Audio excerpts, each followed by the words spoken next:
And he has got that start today, Joe Rothwell, in the Bournemouth lineup for their FA Cup third round tie here at the Vitality Stadium against the Championship leaders Burnley. It's a tough one for Gary O'Neill and his side to negotiate this afternoon. Burnley flying under Vincent Kompany.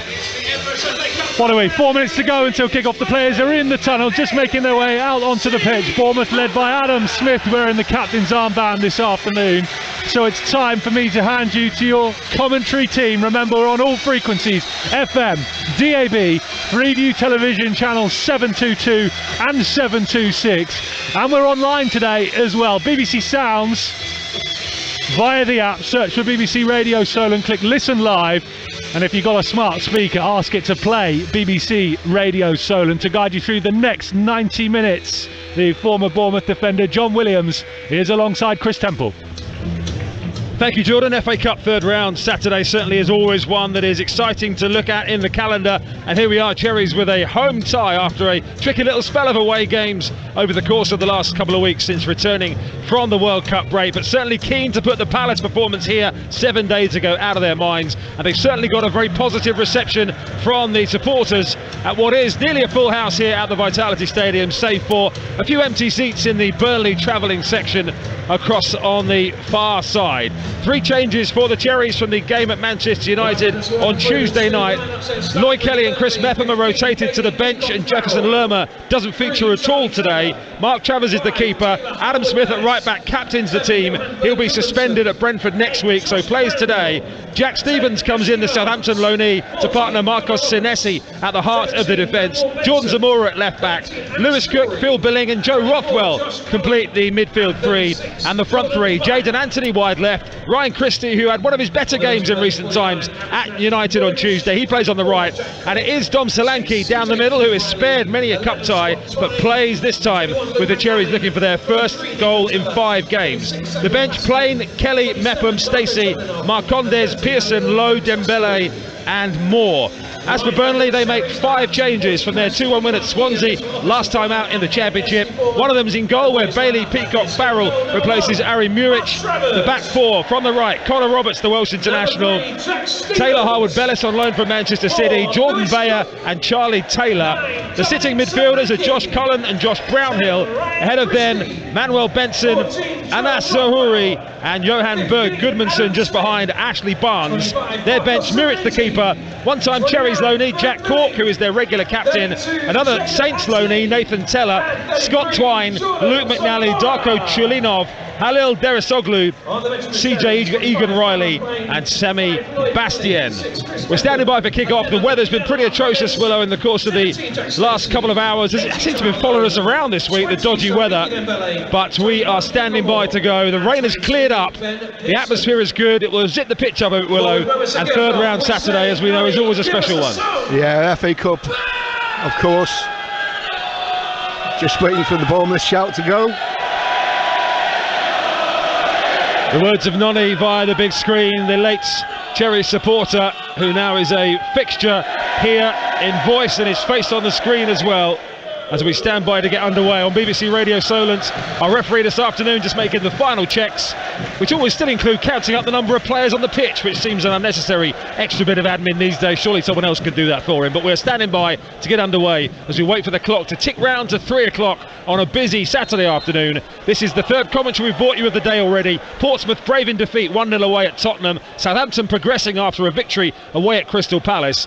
And the Cherries in red and black stripes, black shorts and red socks, kicking from left to right towards the Ted McDougall South Stand. Burnley in their changed colours of sky blue, navy blue shorts and sky blue socks. And Lewis Cook down the right side of the penalty area. Fast start, Bournemouth will get a corner here inside the first 30 seconds of the game. John Williams Taking it quickly. Ryan Christie picks up the short corner, whips one in towards the penalty spot where Anthony was in there, and he's being held, but unfortunately under pressure, skimmed off the top of his head and went all the way through for a goal kick. Nice and bright, wasn't it, to win the corner? Cookie first of all. Just as you're trying to get into your commentary, he's too quick. He's took the corner. Good cross in the box. Good start. So as I say, our officials are led by Tim Robinson. We do have VAR this afternoon because this is a Premier League ground. FA Cup matches at Premier League grounds have VAR, and there would be a replay if the score ends I know you're looking forward to that. Well, no one can wait for that. Only in rounds 3 and 4 now will there be replays in the FA Cup. Jack Stevens down the right hand side looking to release Solanke in a race on this near touchline with the German Jordan Bayer, who holds him off strongly and knocks it back to his keeper Bailey Peacock Farrell, defending the goal away to our right. They were a bit like the last goalkeeper who played here, Willow, Gaeta of Crystal Palace. Peacock Farrell also got some black leggings on, away to our right. Here's Berg Gudmundsson, the Iceland international. Out wide on the left it goes for Zaroury, one of the World Cup representatives for Burnley. Down the left-hand side, Zaroury's crossed into the penalty area, up in the air from Stevens, lands around the penalty spot and cleared away by Rothwell for the Cherries, back up towards the halfway line. And a very hectic first minute and a half, John Williams. Yeah, both teams going at it, good to see. FA Cup's often like that. Charlie Taylor down this left-hand side for Burnley. Stevens has hooked it up in the air down this near right touchline. Some nice skill from Christie to take it down. Then he clips the heels of Charlie Taylor, and it's a free kick to Burnley halfway inside the Bournemouth half of the field on this near left-hand side. One person we haven't mentioned yet, Willow, of course. Burnley down the last few years traditionally linked with Sean Dyche and his way of playing. It's very different under the former Manchester City defender Vincent Kompany. Yeah, it's just been talking to one or two of the Burnley reporters, and they've been saying it's absolutely fantastic the way the team pass the ball around now. They are the top scorers in all 4 divisions of the English League pyramid, and they have a free kick here on this near side, the left. They've sent the big men forward from the back. Keep an eye, well, don't keep an eye because you're listening on the radio, you can't see it, but Taylor Harwood-Bellis will be in there. It's a big wall of a man, mountain of a man, the Manchester City youngster. We wait still for this free kick to be taken. Cherries have a 2-man wall. Whipped in left-footed by Berg Gudmundsson over everybody. Phil Billing didn't get a shout and tried to head it but missed it. Picked up in the far corner on that side by Benson. Right side of the penalty area. Back it comes now for Roberts. Fires one in towards the penalty spot. Senesi was well positioned, and then some very brave footwork from Joe Rothwell inside his own penalty area to dribble past one and then clear. Travers' clearance wasn't the best. It still hasn't quite made it out of the Bournemouth defensive third, and they now have it on the edge of the penalty area with Adam Smith on this near right hand side. Should have just mentioned there, we haven't forgotten about our problem from set plays, by the way. We're just not mentioning them at the moment. Try not to think about it till it becomes a real issue. Back it goes to the Northern Ireland international keeper Bailey Peacock Farrell, away to our right. Burnley also recently have been to Manchester United. They lost there in the League Cup just before the resumption of the Premier League and the Championship, as the ball is back on this near side with Burnley once again, and Berg Gudmundsson, and that play from Ashley Barnes with a rare opportunity down the middle was applauded by Vincent Kompany, who, like Gary O'Neill, is a black tracksuit manager down there in the Burnley training kit with a black cap on top of his head as well, as it's picked up on the far side legally by Jordan Zamora as Burnley claimed a foul. Zamora over halfway, then he ran straight into Cullen in the centre of midfield, and it's brought away by Burnley on the right hand side now with a chance for Benson once again over on that far side, running at Senesi, who sticks out a boot, gets an important interception in, and Senesi battling away and comes away with the ball, and then he and Zamora left it to each other, but that was good work there from the Argentinian Senesi. It was great work. Good ball that by Cookie. Nice feint by Lewis Cook as well. Sent the left winger down the wrong passage, and it's Adam Smith down in front of us, near side the right. Christie makes the run down the right side of the box. Across comes Bayer. Smith with the cross, right hand side. Anthony coming in at the back post, flicked off the head of Roberts, and out for a Bournemouth throw, 10 yards for the flag, far side. And that is exactly what we want to see. Breaking down the right hand side, ending in a cross. Zamora over on the left hand side, now held up by Jayden Anthony once again, trying to get onto his right foot, flicks it down there by the corner flag and overplays it. Billing can't get on the end of it, and it's behind for a goal kick. Yeah, but going down this right hand side, it was a great ball out by Cookie to get it switched, and then Smithy gets a little lay back and he whips the ball in. Unfortunately only 2 in the box, but it's still reassuring to see that happening. Earlier in the FA Cup, Crystal Palace 1, Southampton 2, Gillingham 0, Leicester 1, Preston 3, Huddersfield 1, Reading 2, Watford 0, and Tottenham 1, Portsmouth 0. Those are the 12:30 matches. Chesterfield 0, West Brom 1. Chesterfield one of 3 non-league clubs remaining in the competition, but West Brom a header. That's a poor ball from Senesi, give it away, and now a chance for Manuel Benson, in for Burnley, and scores for Burnley.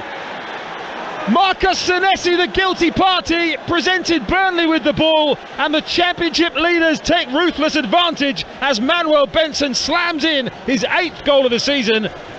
5.5 minutes played, and Bournemouth behind in the FA Cup. Well, a disaster for the centre half. It's a sense I can't understand. I mean, he could have took a touch. He didn't have to play it first time. I don't know what was in his mind. That's after exciting start. That's blown the wind out of us a bit. Well, 6 minutes weren't even on the watch. Senesi, who's been, we've mentioned, he's growing in confidence every game, and in there as the senior defender today in terms of match minutes, giving it away straight away to Burnley. And of course, as soon as you present the ball away in a situation like that, well, all the defenders are out of position. Zamora had no chance with his winger. Well, that's the thing nowadays. When everybody's wanting the ball, nobody's in the position they want defensively.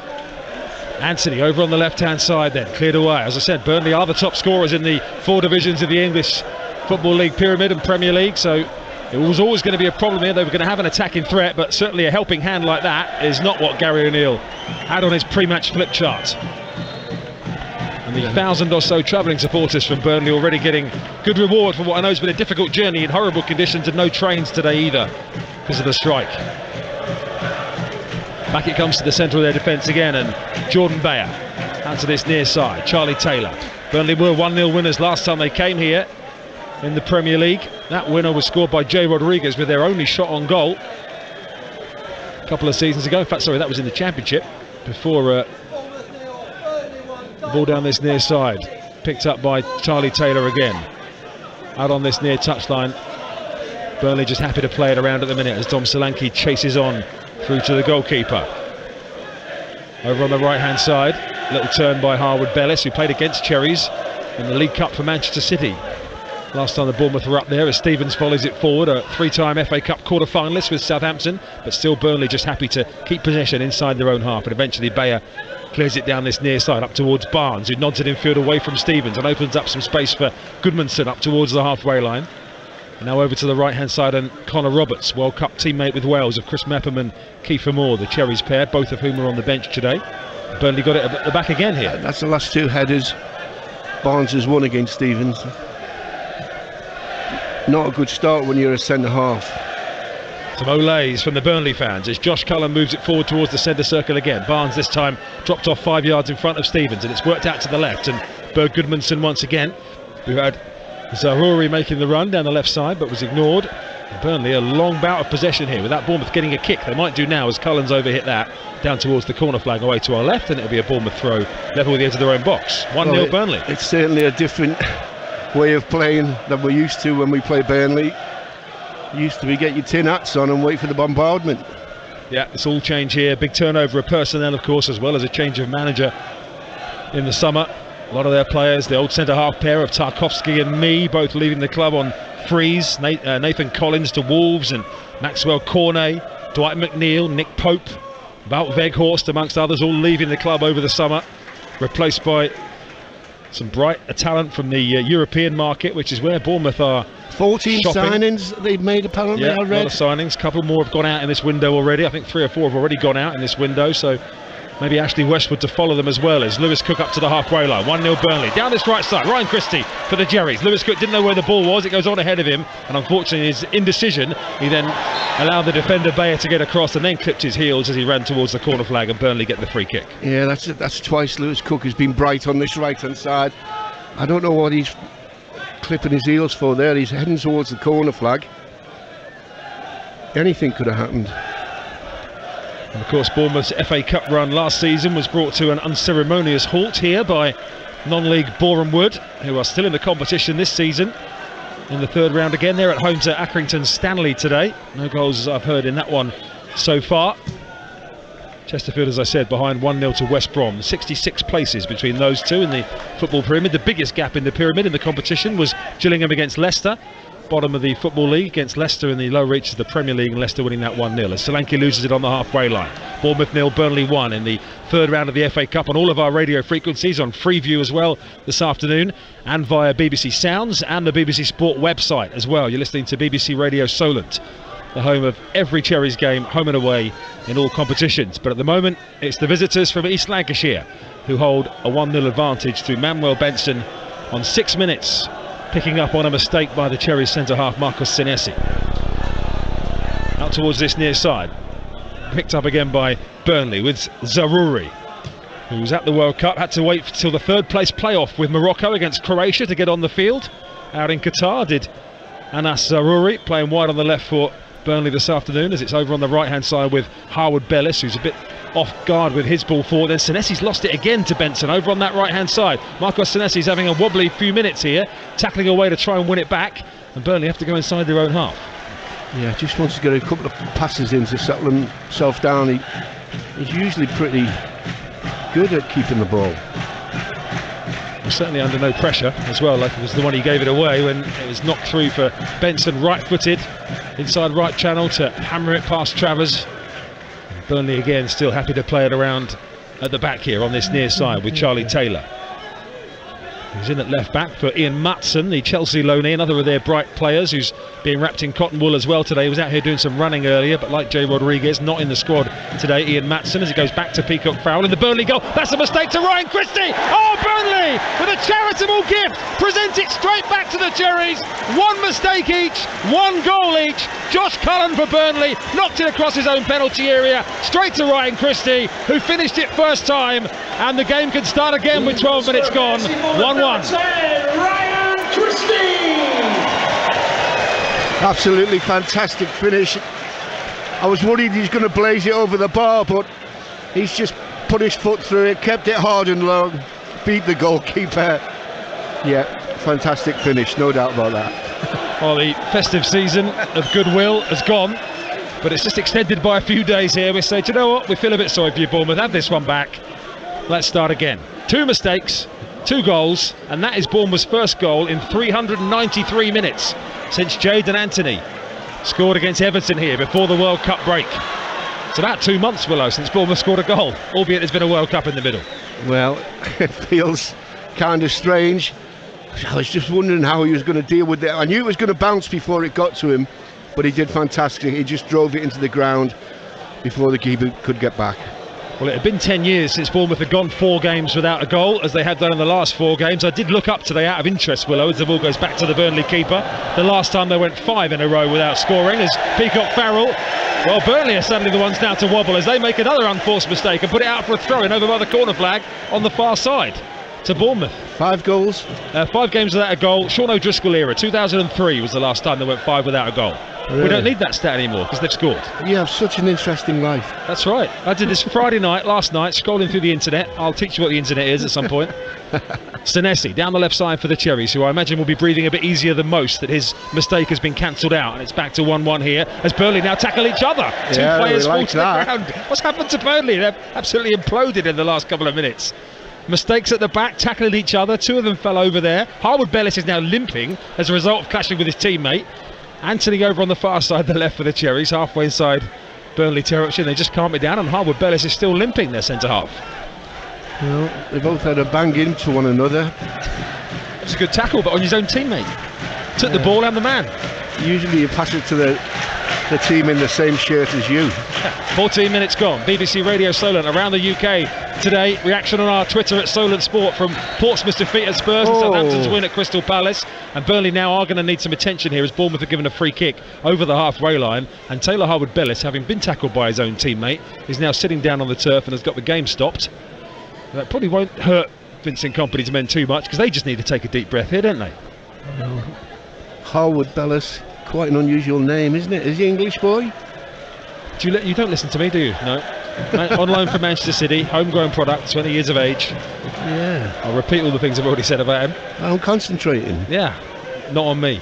As Zamora plays it back towards the halfway line again, Harwood-Bellis is back on his feet now and seems to be okay. The physio wasn't required in the end as the ball down the left looking for Anthony. Has Roberts backpedaling in defence with the header, and then Billy looked like he was pushed, or did he make plenty of it as the challenge came in from Brownhill over on that far side, the Burnley captain.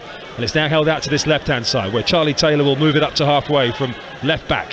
For Burnley in their change colours of blue and navy blue with just a hint of claret on the shorts and on the socks as well, as Christie has then lost it on halfway, and it's Goodmanson running along the halfway line from left to right, and out to the far side it goes, and Connor Roberts once again. And Burnley just calm it down as Bournemouth get everybody back behind the ball. 15 and a half minutes gone, Bournemouth 1, Burnley 1. Yeah, it's sort of changed round now. Bournemouth seems to be the one being able to hold the ball. Taylor's ball over the top, and it's dealt with well that time by Jack Stevens.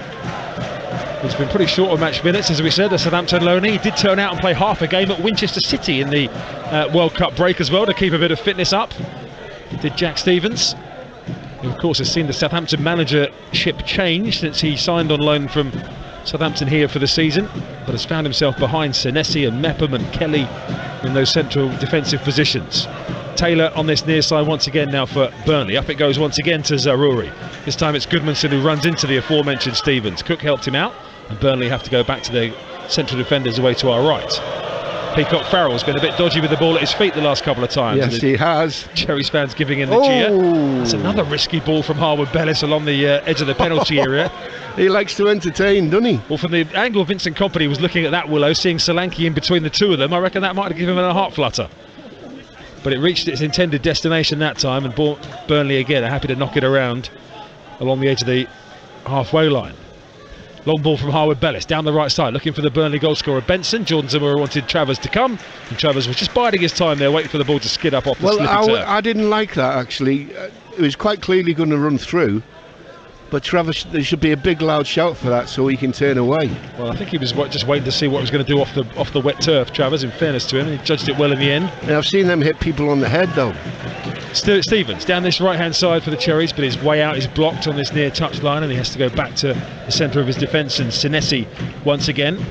I was looking at some of the percentage figures, Willow, in my preparation for this game, and some of the cup ties earlier on this season. Burnley had 85% and 81% of possession in those two games against Shrewsbury and Crawley, so lower league teams, but it just shows the dominance they can have on the ball. Here they are again with Zaroury, tries to bend one inside the right hand post, and plenty of bend on it, but Mark Travers was diving to his left, I think had it covered, as it probably went a couple of yards wide in the end. Zaroury, I was talking about him before the game with the Burnley people, and they say he's a box of tricks.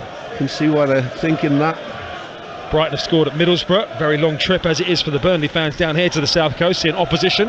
Middlesbrough 0, Brighton 1. Chesterfield of the National League have equalised against Championship West Brom 1-1 in that game. Chesterfield managed, of course, these days by the former Pompey boss Paul Cook.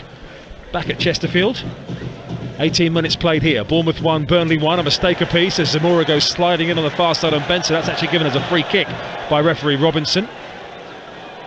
Blackpool have taken the lead against Forest in the FA Cup as well. Marvin Ekpateta has got that goal, so that's the Championship leading the Premier League.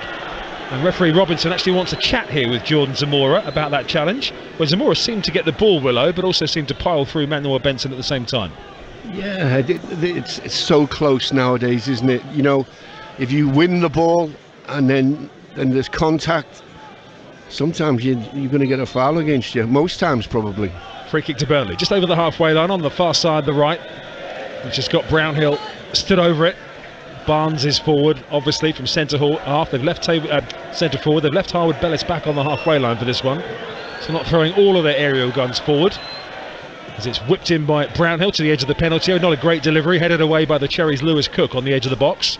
So we hit 19 minutes gone, 1-1 the score. Brownhill over on the far side once again for Burnley, who have to now go back towards Connor Roberts, who's coming forward 10 yards over halfway. Infield it goes to Cullen, the former West Ham man, whose mistake led to the Cherries' equaliser. Out to the far side, the right it goes again. Benson holds it up against Anthony, who's joining forces with Zamora over on that far side. Benson skips past one, then skips past two into the penalty area. Still going Benson, shot into a crowd. Bournemouth have got numbers back there, and then Jayden Anthony is fouled on the left corner of his own penalty area. Free kick Cherries. Yeah, good bit of defending by Anthony. Little bit of skills, went past two or three, but should have dropped it off. Probably he's just smashing it against one of our lads' legs. Just show you the knowledge of the European market world, because Vincent Kompany obviously was a manager of Anderlecht, player coach of Anderlecht after leaving City, then was the outright manager when he retired from play. When you look at the players he's picked up, Manuel Benson on that side, the goal scorer, came from Royal Antwerp in Belgium. Zaroury came from Charleroi in Belgium as well. Josh Cullen was brought back from Anderlecht, where he played for Kompany, so he really has dipped into a league that he knows well, and decided these players are the ones to get them out of the Championship straight back to the Premier League. Back to Travers here. Similar thing at Brentford, isn't it, with the Danish boys? Yep. As the ball played long by the Cherries keeper down the field. Mark Travers is in orange this afternoon, the Cherries goalkeeper, as the ball is skipped off the head of a Burnley player, and Bournemouth will get a throw-in off the challenge of Zaroury down this left-hand side, and it will be a throw-in halfway inside their own half, which Adam Smith, the Cherries captain, will take.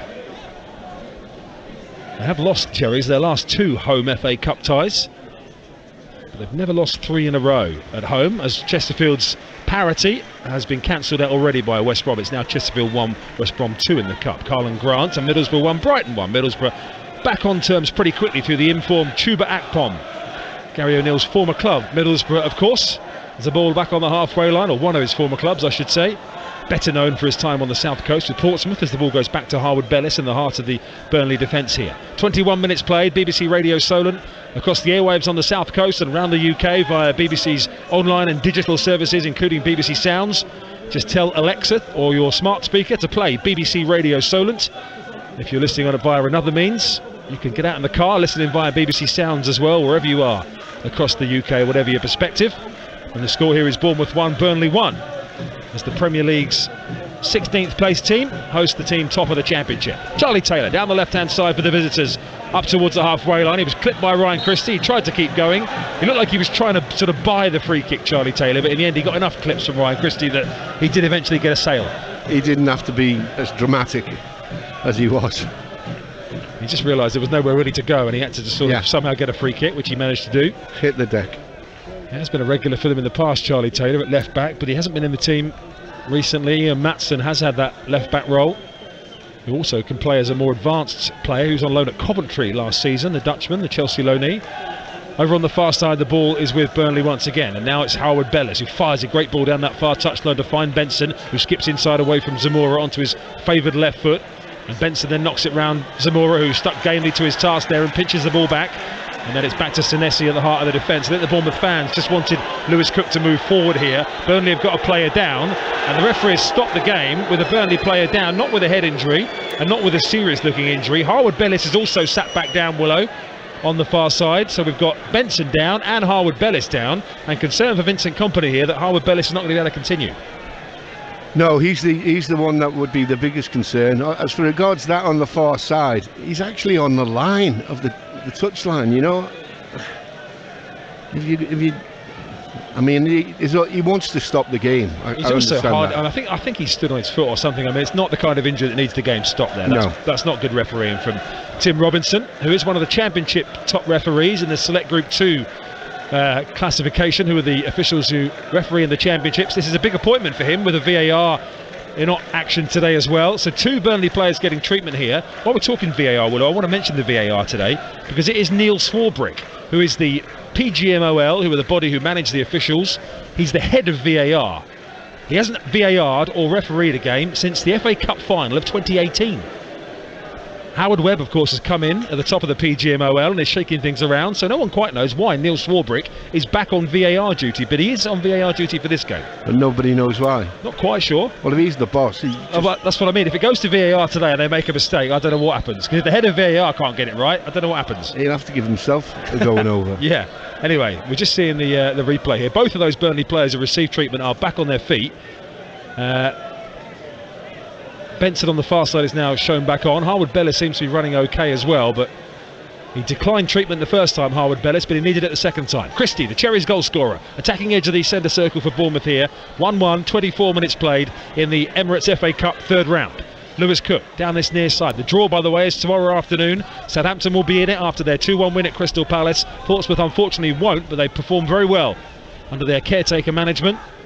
Away up Spurs, losing 1-0 as that ball from Senesi is overhit and all the way through to the Burnley keeper, Peacock Farrell. I've done a thing with Katie this morning, and I was telling her about, we used to run on a Monday, that was the cup draw, on the radio. So 10 years of age, used to run home from school to be in time for the cup draw. That was usually about 10 to 1.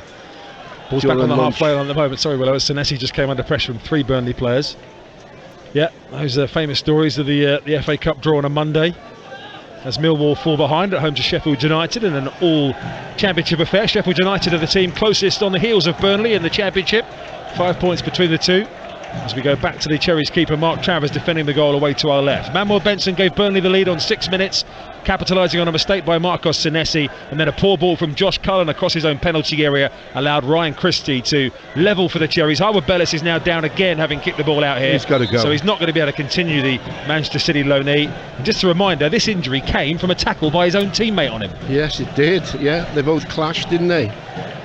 Absolutely not what you want to do. So the Burnley physios, having treated 2 players on the far side, hadn't even made it all the way back round to the bench yet, so they just run on from the corner flag. 2 of the Burnley medical staff with their holdalls, with all that magic equipment in, which basically probably is a whole holdall of magic spray, isn't it? Well, A couple of paracetamol. the old days it used to be a sponge. Ooh. The cold sponge, no matter what the temperature was. The old bucket and sponge. So we have another stoppage here. 26 minutes gone. The stoppages have made the last 5 or 10 minutes a little bit bitty, Willow. But what's your overall impression so far at 1-1? Yeah, I think both teams have had little spells. I think we just shade it now that we've got a goal back. But obviously these two lads being injured and one coming off is going to influence Burnley in who comes on and how they set up again. Just keep an eye on that. Just looking down towards the bench, Willow. It looks like, just having a check here, number 21, Luke McNally, is coming on, who is more of a midfielder by trade, although he's a very tall one. So Taylor Harwood-Bellis, who's the only ever present in the Burnley team this season in the league. He's played all 26 matches, Taylor Harwood-Bellis, so that will be a concern for their championship season going forward, that he's gone off. So McNally, the Irishman, has gone straight into centre-half alongside Jordan Bayer. Harwood-Bellis straight down the tunnel, so unfortunate for him, but the Cherries won't mind seeing a man who someone texted me earlier who's seen a bit of Burnley this season and said Harwood-Bellis is a wall. Won't mind seeing him go off. No, I mean, that's a really good thing to say about somebody. Oh, another mistake this time by Charlie Taylor. Solanke is offside, unfortunately, as the ball cannoned off Ryan Christie from Charlie Taylor straight into the path of Solanke in the penalty area, who unfortunately was offside. What about if you're not looking at the ball and it hits up the back? Offside. It's still offside. I'm afraid so. Any kind of forward movement off an attacking player. That's a real shame there for Solanke, who would have been in. It would have been another Burnley mistake. They've played it out on the far side here. McNally involved with his first intervention, couldn't find Roberts, and it's a Cherries throw, far side the left. The weather conditions have gone a bit weird on us, haven't they? We've sort of got dark grey skies, a bit of rain sweeping in. Looks like there's some sun trying to poke through from somewhere as well. The floodlights are on. It's a strange old mix out there at the moment.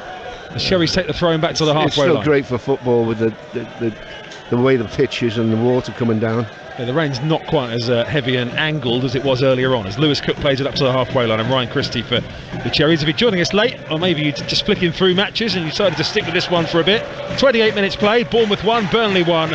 Burnley ahead through Manuel Benson, Ryan Christie equalising. Since then the game's settled down, have been pretty even. An injury blow for Burnley a moment ago though, with Taylor Harwood-Bellis on loan from Man City limping off as Bournemouth go back to Lewis Cook. 3 changes to the Cherries starting lineup today from Man United on Tuesday. Kelly, Mepham and Lerma replaced by Zamora, Stevens and Rothwell. We haven't mentioned Rothwell too much in these first early 28 on minutes. I was checking on him, but then he's gone out of my mind. Great Zamora ball. looks for a ball out to this right hand side for Adam Smith. He just tried to play it with a bit of suave, as John William would say, down this right hand side. Then Taylor's giving it away to Smith, and he finds Christie right side of the box, knocks it down the right side for Solanke. Red and black shirts advancing, takes a touch off the defender and goes behind them, and in fact the offside flag was up, but the referee plays a good advantage. Cherries are committed upfield here, just 2 Burnley blue shirts though in the Bournemouth half. One of them's Benson trying to take on Senesi around the outside. This time the Argentinian El Gladiator is a bit more like his nickname and stops Benson's progress, and cleared by Zamora out for a throw. Yes, great work by him. That stayed in. It has stayed in. Seemed to curve back, and Peacock Farrell again under a bit of pressure at the back there, and Cullen under pressure from Anthony, and Burnley have just got themselves back into shape here as the Bournemouth players, who are closing down every single ball, are urged on by their fans, and Lewis Cook was a bit overzealous there in his efforts to dispossess Goodmanson down in front of us inside the Burnley half. Free kick. Yeah, that was a full shoulder charge, wasn't it, in the back. Never going to get away with that one. It's one of those, isn't it? Running towards your own supporters who were urging you, saying, go on Lewis, and then you just pile through them anyway, knowing you're going to give the free kick away probably, but the fans probably enjoyed it. 1-1 the score. John Williams is the voice alongside me, who is the former central defender and assistant manager of the Cherries. As the ball down this left hand side, Christie challenges Goodmanson, and that's a free kick again out wide on the left for Burnley, this time just over the halfway line. And again, some sensible refereeing from Tim Robinson, who just allows Christie off with a ticking off. Genuine attempt to try and win the ball, but just got his angles completely wrong there and wiped out Goodmanson from behind. Yeah, Goodmanson, he's been involved in a couple of things. People keep trying to leave it on him. Here's another one of their changes. 5 changes Vincent Kompany made to their team from their last away game, which was another long trip for their fans away at Swansea. So they've had back-to-back long trips south from East Lancashire of the Clarets, as the ball comes back out to this left-hand side again. 31 minutes played. Bournemouth 1, Burnley 1. Keeping you up to date with some of the main headlines. There's a whole host of games going on in the FA Cup today, as the U's and R's, you can probably tell, because the ball's gone back to the Burnley keeper, Bailey Peacock Farrell once again, and this time Ashley Barnes is held off it by Adam Smith, and it's knocked back to the keeper Travers by Jack Stevens. Adam Lallana has put Brighton back in front by 2-1 away at Middlesbrough. Brighton off the back of that superb win, of course, at Everton in midweek. There's a ball over on the far side for a throw into Burnley on the halfway line. A large combination down there on the technical area. Willow, Vincent Kompany, the Burnley manager, and Craig Bellamy, former Welsh international, one of his coaching staff. Yeah, I think they've been mates at Man City, I would imagine. Yeah, Craig Bellamy's been working behind the scenes on his badges and his experience, and the ball is, they stand sort of shoulder to shoulder, hands in pockets for Bellamy, a hand on the chest, ponderously on the chin rather, ponderously for Vincent Kompany, as Gary O'Neill, the Cherries head coach, comes scooting out from his technical area to make a point quickly, as Burnley just carry the ball up to the halfway line, but at no real pace. At times, Willow, the game is played as if Burnley are the home team, isn't it? Just sit on the higher division team, just sitting with the ball, knocking it along the back. And we're letting them have it, that's the thing.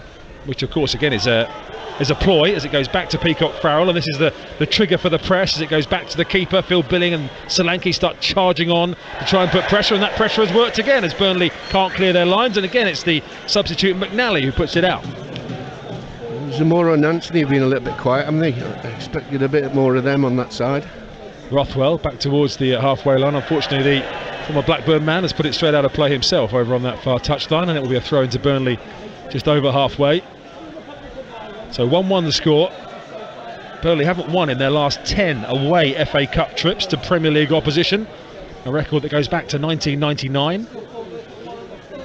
But 1-1 still here at the Vitality Stadium. Burnley just playing it around again along their back line. The slide in there from Jordan Bayer, who's on loan from Borussia Mönchengladbach. Another use of the European club market by Burnley to bring the 22-year-old here to partner Howard Bellis at the heart of the defence, as Taylor comes out on this left-hand side again. But seeing a lot of the ball, but Bournemouth have the avenues cut off, and again Phil Billing is sent to press the ball as Burnley play it around at the back. Here's McNally on the far side, who this time does manage to find a teammate over on that right-hand side. Roberts up to the halfway line, little 1-2 with Brownhill, over halfway to Benson, who is, as Willow says, one of the boxer tricks wide out that Burnley have got. Cullen carries it through midfield for Burnley, over the halfway line down to this left-hand side. Picked up again by Zaroury on the left side now. Moroccan turns inside Adam Smith, then turns outside. His teammate's in the way, but Zaroury gets the low cross in towards the near post, where Barnes swivels. Two defenders have to block it. Ryan Christie gets a little tag back inside his own penalty area. Clever play by Ryan Christie, but some smart footwork and a decent cross in there from the left-hand side from Anas Zaroury. Yeah, good work by Christie to get it. As you say, just got a little munching drag back from the Burnley player. You picked that up from the loan from Borussia Mönchengladbach, didn't you? Just to update you on Boreham Wood against Accrington, by the way, it's 1-0 to Accrington in that game. The National League side are behind. No goals between Fleetwood and QPR, Hull and Fulham, Ipswich and Rotherham. Millwall 0, Sheffield United 1, we told you about, and no goals either between Shrewsbury and Sunderland, which is also League One at home to the Championship. Ball down this right-hand side for the Cherries. Up jumps Lewis Cook in the centre of midfield against Brownhill. Picked up, though, by Goodmanson. He gives it away to Rothwell, who tried to knock it to the left, but it got stuck under his feet. And Burnley managed to smuggle it back to their keeper, Peacock Farrell, who clears first time right-footed. He done everything right except the final pass. Ashley Barnes tried to win a free kick on halfway there from the challenge by Stevens, but referee Robinson wasn't interested. And Burnley have it again on this near left-hand side, just short of the halfway line. Christie and Billing with the challenge, and the referee didn't like the challenge by Christie on Cullen. Free kick to Burnley, just short of halfway. I think he's won a free kick there. He knew Christie was coming along the side of him, and he's just thrown his left leg out. Christie's booted it. So free kick to Burnley on this left-hand side. 35 minutes played, still locked here at 1 each between these two sides, with only 5 places between them in the football pyramid. I didn't check exactly, but that would probably be the... Would that be? Oh no, Chelsea against Manchester City would probably be the smallest gap, wouldn't it, in the pyramid? Although in fact Chelsea are probably further away than 5 places from Man City, aren't they? I haven't got the Premier League table right in front of me at the moment. It's been changing after the midweek games, of course, as the ball down this left-hand side. City are second, Chelsea are 10th. So there you go. This is probably the smallest gap between the two teams in the Football League pyramid, as that one's lost by Anthony in the centre of the field. And over to the right-hand side it goes, and Connor Roberts up to halfway for Burnley here. He threw away that early lead with a mistake by Cullen. Bournemouth again happy just to sit off and allow Burnley to knock the ball along their back four inside their own half. A lot of possession, but I can't remember them being too dangerous. Just a couple of times down the side, isn't it? Benson and Zaroury have made a couple of things happen as they look for Benson again, and again Jordan Zamora just waiting for Mark Travers to make his commitment, and out of the goalkeeper again is watchful of the conditions, and the ball skips through to the Irishman. Well, he knows it's coming through to him. I wouldn't be very happy if I was Zamora. I'm looking at the situation. I know he's waiting for the goalkeeper to say something. Can you hear that Mark Travers didn't say anything? No. There you go. He may well have done. Jordan Zamora might just be covering his own back. Well, I want to hear him from here. Okay, well, when he's down this end of the second half, he might have a chance. Goodmanson over on the far side, the right for Burnley now. Roberts has got forward, level with the edge of the penalty area, down the right side of the box looking for Benson. Across goes Senesi. Benson lost his footing, I think, with a little bit of an urge from Senesi, and it's a Bournemouth goal kick away to our left. All the reaction, don't forget, to the defeat for Portsmouth and the victory for Southampton earlier in the lunchtime kickoffs. Available to listen to at Solent Sport. We'll play the best of it out, of course, here during the half-time interval, which is just less than 10 minutes away, and all the reaction from this game after 5 here on BBC Radio Solent. As Mark Travers, the Bournemouth goalkeeper, clears from left to right up towards halfway. That's a free and unchallenged header by McNally, and then a shank by the Cherries, and Zamora out of his left foot, out for a throw-in on halfway to Burnley. That's not the first one he's done today, Zamora. Needs to get his boots on the right feet. Solanke very quickly pressing McNally and again forcing the wayward distribution from the substitute, but Bournemouth can't make anything of it, and it's out for another throw into Burnley over on the far left side. It's like a hot potato at the moment. Both teams are giving it away. Ball back on. Oh goodness me, I thought that was going to be a mistake by Brownhill there as Christie was lurking, but he just about got enough on that with the underside of his boot, I think, to scuff it out to his teammate. It goes up to Goodmanson again on this near side, shadowed all the way by a combination of Stevens and Christie. Good hassling by the Cherries players to knock Burnley back into their own back four again. McNally brings it out, fires it over to the far side, and Benson just over the halfway line on the Burnley right. It hasn't been the sort of pulsating cup tie that's had much to get the crowd out of their seats so far, Willow. No, it started off bright enough, but it's just gone. Every time Burnley have possession, it seems like it's a case of us waiting to win the ball back. I'm not going to say it's a bit like watching Man City, watching Burnley with the Vincent Kompany link either, and comparing the two teams, but there's that element, isn't there, of the ball played over the top towards Ashley Barnes, and Mark Travers again comes out to claim it on the edge of his penalty area. There is the element that things sort of go past. Oh goodness me, Lewis Cook's lost it in his own penalty area, and now it's Ashley Barnes, spreads it through, opportunity again as it's squared for Zaroury, and Bournemouth have made two massive mistakes at the back, and Burnley have profited both times. This time it was Lewis Cook who just presented it 20 yards from his own goal to a blue shirt, and as Burnley calmly played it across the 6-yard box, it was tapped in by Anas Zaroury to put Burnley back in front after 39 minutes. Disaster. It is a disaster, as you say. He's offside. Ooh. And he's...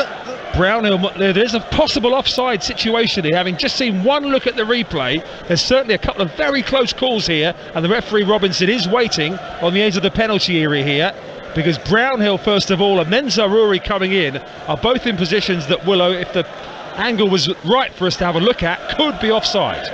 Oh, sure he's offside. Lewis Cook is frantically looking in his left sock for a get out of jail card here, and the VAR, Neil Swarbrick, who we've already mentioned. VAR check in progress, possible offside. So there's two offsides to be looking at here again. There is. I think they're both offside. Yeah, I'm having a look, Willow, here. Checking goal, possible offside. No, he's behind the ball, that one. Well, we're looking at the ball from Brownhill across to Zaroury on the far side here. Is he? Which is about 10 yards from goal. He's the one who tapped it in. I thought the first ball to Brownhill looked more like it might be offside. But they've obviously checked that one. It's very, very close. The layout is green, Willow, which means that is onside. So if that is the one they look at, this goal is going to stand. Referee Robinson is getting the message now, and the goal does stand, and it is Bournemouth 1, Burnley 2. Yeah, ever so tight, but Burnley have cracked it just before half-time. Big psychological blow. Having seen it 2 or 3 times, yeah, it's onside, no doubt about that. I want to see the first one again. The first one again, Willow. Surely they'll have looked at both. I mean, they will have done, surely. I mean, I know he hasn't done VAR for 4 years, Neil Swarbrick, but surely he's checked both of those. The first one with Brownhill looked more offside to me, but anyway, we never saw a stationary angle of that one with the right lines, but I'm sure it's been checked. Hull 0, Fulham 1 elsewhere. Kazawa's put the Premier League side in front there. Marco Silva back to his old club. Chesterfield 2, West Brom 2. Dobra has got the goal. Is that Alex Dobra, the former Cherries youngster. No, it's Armando. There we go. Alex Dobre went back to Romania, I think. There's a ball over on the far side at the moment with Burnley, who they probably can't believe their luck, Willow. Two glaring Bournemouth mistakes have presented them with 2 goals. Well, look, the game has been about mistakes. They've done it themselves. But only once. The ball down the left-hand side at the moment, looking for the scorer, Zaroury. Got to say, by the way, there was calmness personified by Josh Brownhill. Now that the goal has been given and was onside, the ball across the 6-yard box, could quite easily have tapped it in himself or tried to score. Yeah, he could have done, yeah. He had the awareness around. He would have been furious, though, if he had knocked it across and it was offside. Anyway, it's back to Travers away to our left. We mentioned the game hasn't had a lot in it, apart from the 3 goals, which have come from 3 mistakes, as we say. And all of them pretty much unforced. Marcus Senesi and Lewis Cook of Bournemouth, interspersed by Josh Cullen's mistake. Self-inflicted, definitely. The Championship's leaders and England's top scorers have a couple here on the south coast. Bournemouth have at least scored for the first time in 5 matches through Ryan Christie, but at the moment they're behind as the ball goes back to the Burnley keeper, Peacock Farrell again. Away to our right, McNally over on that far side, plays it in field, and again he's fired it to Connor Roberts, who's pinged it back to Peacock Farrell, and fair play to Burnley. They passed the way out of this. There was a couple of very dodgy passes in there, and they have got out of it. The fans are applauding, and I'm not surprised. Charlie Taylor again, his first movement, Charlie Taylor, is always to look to go to ground, isn't it? And again he's under the challenge there on this near side. I remember him for it before in the past, actually, and he wins another free kick down underneath us and leaves a big 3 or 4 metre long skid mark on the turf down there. Well, he's going to have a look at this, Gary, again. Always seems to be fighting against the waves, doesn't he? Ball in field from Goodmanson to Ashley Barnes for Burnley here, just over the halfway line. Goodmanson continues his run down the left side of the penalty area. Adam Smith in pursuit, holds him up for the moment. Back in field it goes to Zaroury once again. He's got Goodmanson still, he's got Brownhill in the penalty area. Ball back to Zaroury, who's gone through them and has put Burnley 3-1 up, and that is all just way too easy. There's about 5 red and black shirts in the way there, and Zaroury, with his right foot this time, smashes it into the bottom right-hand corner, and Burnley have hit Bournemouth with 2 sucker punches before half-time. The first one came from a mistake, that one was a collective mistake. Poor defending, 2 for Zaroury, 3 for Burnley. It is poor defending, but what they're looking for, nobody wants to give the penalty away. Everybody's so tentative, but somebody's got to block it out. You've got to do something to stop the run. I don't know how he's got past 5. Well, he's gone past Christie, I think, there's 3 of them round him there. Yeah, it's gone past Stevens, it's gone through the legs of Billing. There's about 6 red and black shirts will around that. Yeah, there was. Shouldn't have been a problem. Well, Bournemouth 1, Burnley 3 in a game that just hasn't really had anything in it, and Bournemouth find themselves 3-1 down. And as you say, you mentioned about Gary O'Neill's, he's got things to think about. There's not much he can do from the technical area about the 2 unforced errors, but the team have just got to defend better than that. That was flimsy. Well, he was giving the ball back straight away. Deary me. Cherries fans are not going to be impressed with that, even if maybe it is some of the newer fans who are in today, who've got tickets, who can't normally come. We'll be interested to see the reaction at half-time, which is only less than a minute away. Ball over on the far side goes out for a throw-in. Burnley want a free kick. They just get a throw-in decision in Bournemouth's favour. It's quite a stern tackle by Rothwell, but we talk about the percentage possession, Willow, and sometimes, as you say, it doesn't tell the story, because Bournemouth have been happy for Burnley to have it. Bournemouth have only had 34% of the ball at home to a lower league opposition. 2 attempts on goal for the Cherries, 6 to Burnley, 3 on target, 3 goals. Amazing.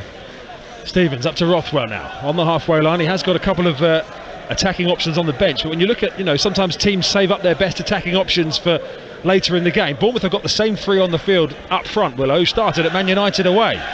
So it's not like they've got all the big guns on the bench to bring on and change this from an attacking sense. Well, look, it just feels like to me that there's something in midfield not quite right.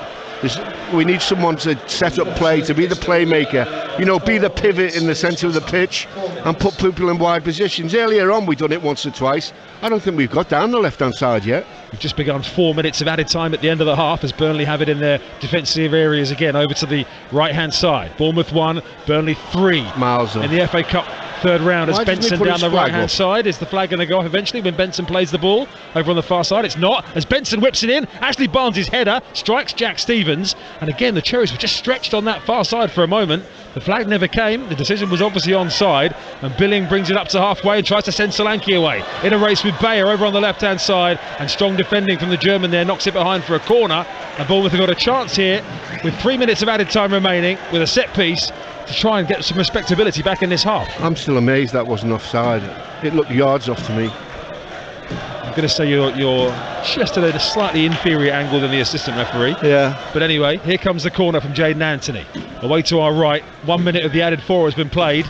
Burnley leading by 3-1 here. Back it comes to Rothwell, just outside the penalty area. Goes back further to Lewis Cook. Is this a training ground set up? Deep to the back post where Anthony wins the header, back into the box. Denesi going piling in, half cleared only as far as Christie, who, it's past the post. Is that a great save or a deflection? I thought it was heading for the bottom left corner from Christie. Well, he's given a corner. The referee has clipped somebody, whether it was the keeper or not. We'll have to wait and see. Good head back. Everyone on this side of the ground thought that was going in, I think. Is that a great save? I still haven't seen an angle. Anyway, it's gone past the post off somebody. I think it might have come off the defender's foot. And another corner to the Cherries as Christie's effort went wide. Anthony over in that far corner. The Cherries left once again into the near post. Not a strong enough delivery though from Jaden Anthony, and a comfortable header clear by Josh Cullen for Burnley. Yeah, and it was. Again, just have to be careful not to hit that first man. Ball on this near side. The Cherries right again with Stevens. He switches it back out to the left hand side and finds Anthony. 2 of the 4 minutes have been played. Your verdict at Solent Sports. What are you doing about this? As Zamora's crossing wasn't too bad, but it wasn't close enough to a red and black shirt. Headed away by Bayer once again for Burnley. Out to the far left hand side. Jaden Anthony hangs across him. The goalkeeper will come here. Billing was just being eased off the ball by Barnes, and Peacock Farrell makes a comfortable claim.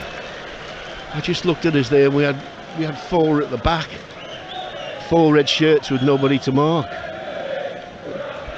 Just somebody central in that midfield. I'm just thinking now he's going to have to switch things around a little bit. Volley clear long down the field by Peacock Farrell, all the way through to Travers at the other end of the field. Not too much bother for Burnley in that. And Vincent Kompany still pacing around, prowling around on the edge of the technical area. Purring around, he'll be. Yeah, he will be at the moment, because the Clarets have certainly taken the chances they've been presented with, and we say presented with in 2 of the 3 cases, and the third one was charitable itself as well. At Solent Sport on Twitter, as Travers, the Cherries keeper, has the ball at the moment, looking for options. In the end, fires a long one down the field, which Anthony was trying to get on the end of, but cleared away by McNally up towards the halfway line. Now Zamora over on that left-hand side plays a little 1-2 with Anthony into the feet of Solanke, who hasn't really managed to get in the game. The Cherries number 9. Christie then tried to help it on. Solanke picks it up 25 yards out. Good individual skill, and then he's brought to the ground in the D, and that will be a free kick to Bournemouth right on the edge of the penalty area. And with 20 seconds left, set-piece shot here to try and, as we say, halve that deficit. Well, it's a massive opportunity this to get ourselves back into the game just before half-time.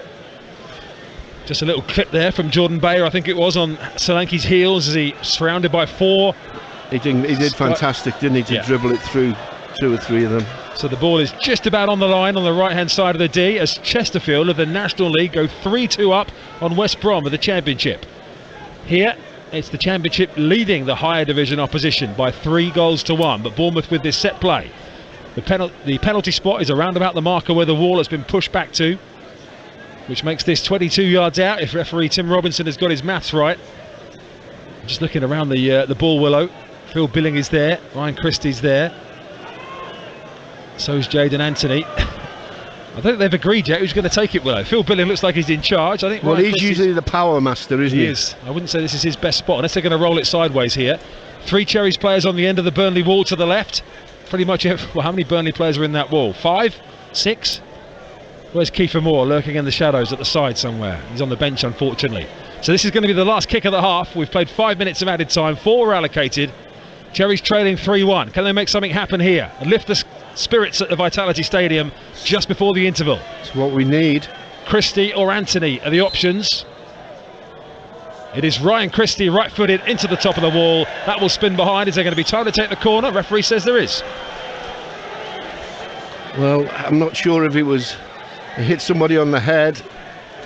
That's the problem. You have to get past the head. Anthony with the corner, far side the left for the Cherries. We thought that was going to be the last kick of the half. This certainly will be from this set play. Anthony raises his hand, off go the runners, whipped in towards a 6-yard box, cleared away by Burnley. That is the last action of the half here on BBC Radio Solent, and certainly a number of boos around the Vitality Stadium as Burnley of the Championship go off at half-time, leading Bournemouth by 3-1 in the FA Cup. I guess a sign of things to come was when Marcus Senesi's error presenting the ball to Burnley after just 6 minutes led to Manuel Benson firing them in front. Burnley returned the favour though. Josh Cullen's misplaced pass across his own box was turned in by Ryan Christie on 12 minutes. But suddenly 2 goals in 4 minutes for Burnley at the end of the half, both from the Moroccan international Anas Zaroury. The first one after Lewis Cook gave the ball away, and the second one when there were too many defenders, not enough attackers, and still Zaroury managed to wiggle between them and put a shot into the bottom right hand corner. The Cherries really coming back with some huff and puff, Willow, towards the end of the half, but I don't think we can say that Burnley don't deserve to be in front, Willow. They control the game really. They deserve to be in front, no doubt, but the only thing I will say is personal errors are the bone of every manager and every player's game. That when they happen, they're an absolute nightmare to deal with, and it's happened twice today. They've had one their end, we've had 2 our end. They're very difficult to, you just don't know when they're coming. They're a big surprise. The ball breaks down, everyone's out of position, and they're in. It's something that you have to look at. But going in at 3-1 down, he's got a big talk at half-time now, Gary. He's going to make changes, I'm sure. There's no point in not making changes. I understand league games, leave it 10 minutes, see how it pans out, but you've got to do something at half-time in the FA Cup. And what would you do, Willow? You normally say Anthony or Zamora there. Well, I think we need somebody in the centre of midfield, whether he swaps Cookie and he becomes the playmaker. But I think Rothwell, he's just been off the pace at the moment. We'll see what Gary O'Neill's response is at half-time. More from John Williams to come. Your thoughts on Twitter at Solent Sport as well, and on WhatsApp as well. Would love to hear them. Make sure you start your message with the word Solent and stick your name on. Send them to 08000 321 333. Half-time here in the FA Cup, 3rd round. Another very poor afternoon for the Cherries on home soil so far. Bournemouth 1, Burnley 3. This is BBC Radio Solent Sport. Chris, Willow, thank you very much. Let's recap the action here in the first half of the Vitality Stadium. Sloppy defending, theme of the afternoon so far. That's a poor ball from Senesi, give it away, and now a chance for Manuel Benson, in for Burnley, and scores for Burnley! Marcus Senesi, the guilty party, presented Burnley with the ball, and the Championship leaders take ruthless advantage as Manuel Benson slams in his 8th goal of the season. 5.5 minutes played and Bournemouth behind in the FA Cup. Ian Matson as it goes back to Peacock Farrell in the Burnley goal. That's a mistake to Ryan Christie. Oh, Burnley with a charitable gift present it straight back to the Cherries. 1 mistake each, 1 goal each. Josh Cullen for Burnley knocked it across his own penalty area straight to Ryan Christie, who finished it first time, and the game can start again with 12 minutes gone. 1-1. Oh goodness me, Lewis Cook's lost it in his own penalty area, and now it's Ashley Barnes, spreads it through, opportunity again as it's squared for Zaroury, and Bournemouth have made 2 massive mistakes at the back, and Burnley have profited both times. This time it was Lewis Cook who just presented it 20 yards from his own goal to a blue shirt, and as Burnley calmly played it across the 6-yard box, it was tapped in by Anas Zaroury to put Burnley back in front after 39 minutes. Disaster. Brownhill in the penalty area, ball back to Zaroury, who's gone through them and has put Burnley 3-1 up, and that is all just way too easy. There's about 5 red and black shirts in the way there, and Zaroury, with his right foot this time, smashes it into the bottom right hand corner, and Burnley have hit Bournemouth with 2 sucker punches before half time. The first one came from a mistake, that one was a collective mistake. Poor defending, 2 for Zaroury, 3 for Burnley. Really poor defending from Bournemouth so far this afternoon, heading out of the FA Cup at the hands of Championship Burnley as it stands. 45 minutes to try and turn it around. What would you do at half-time? Who are you bringing on from the Bournemouth subs bench? At Solent Sport on Twitter if you want to have your say during this half-time break. 08000 321 333 is where you can send us a message on WhatsApp. 81333 on the text, please. Make Solent your first word. Stick your name on there as well. Don't forget text messages are charged at your standard network rate. Coming up during the half-time break, well, we've already had Pompey knocked out 1-0 away at Tottenham. Southampton are through though, a 2-1 win away at Crystal Palace. Reaction from both those games to come. I'll run through the scorelines from elsewhere in the FA Cup this afternoon, and all of our non-league sides as well who are in action. This is the home of live sport across the south. BBC Radio Solent Sport. Tonight, join me, Richard Latto, for Stereo Underground here on BBC Radio Solent. And this week it's a punk party, which means plenty of tracks like that and plenty of stuff like this.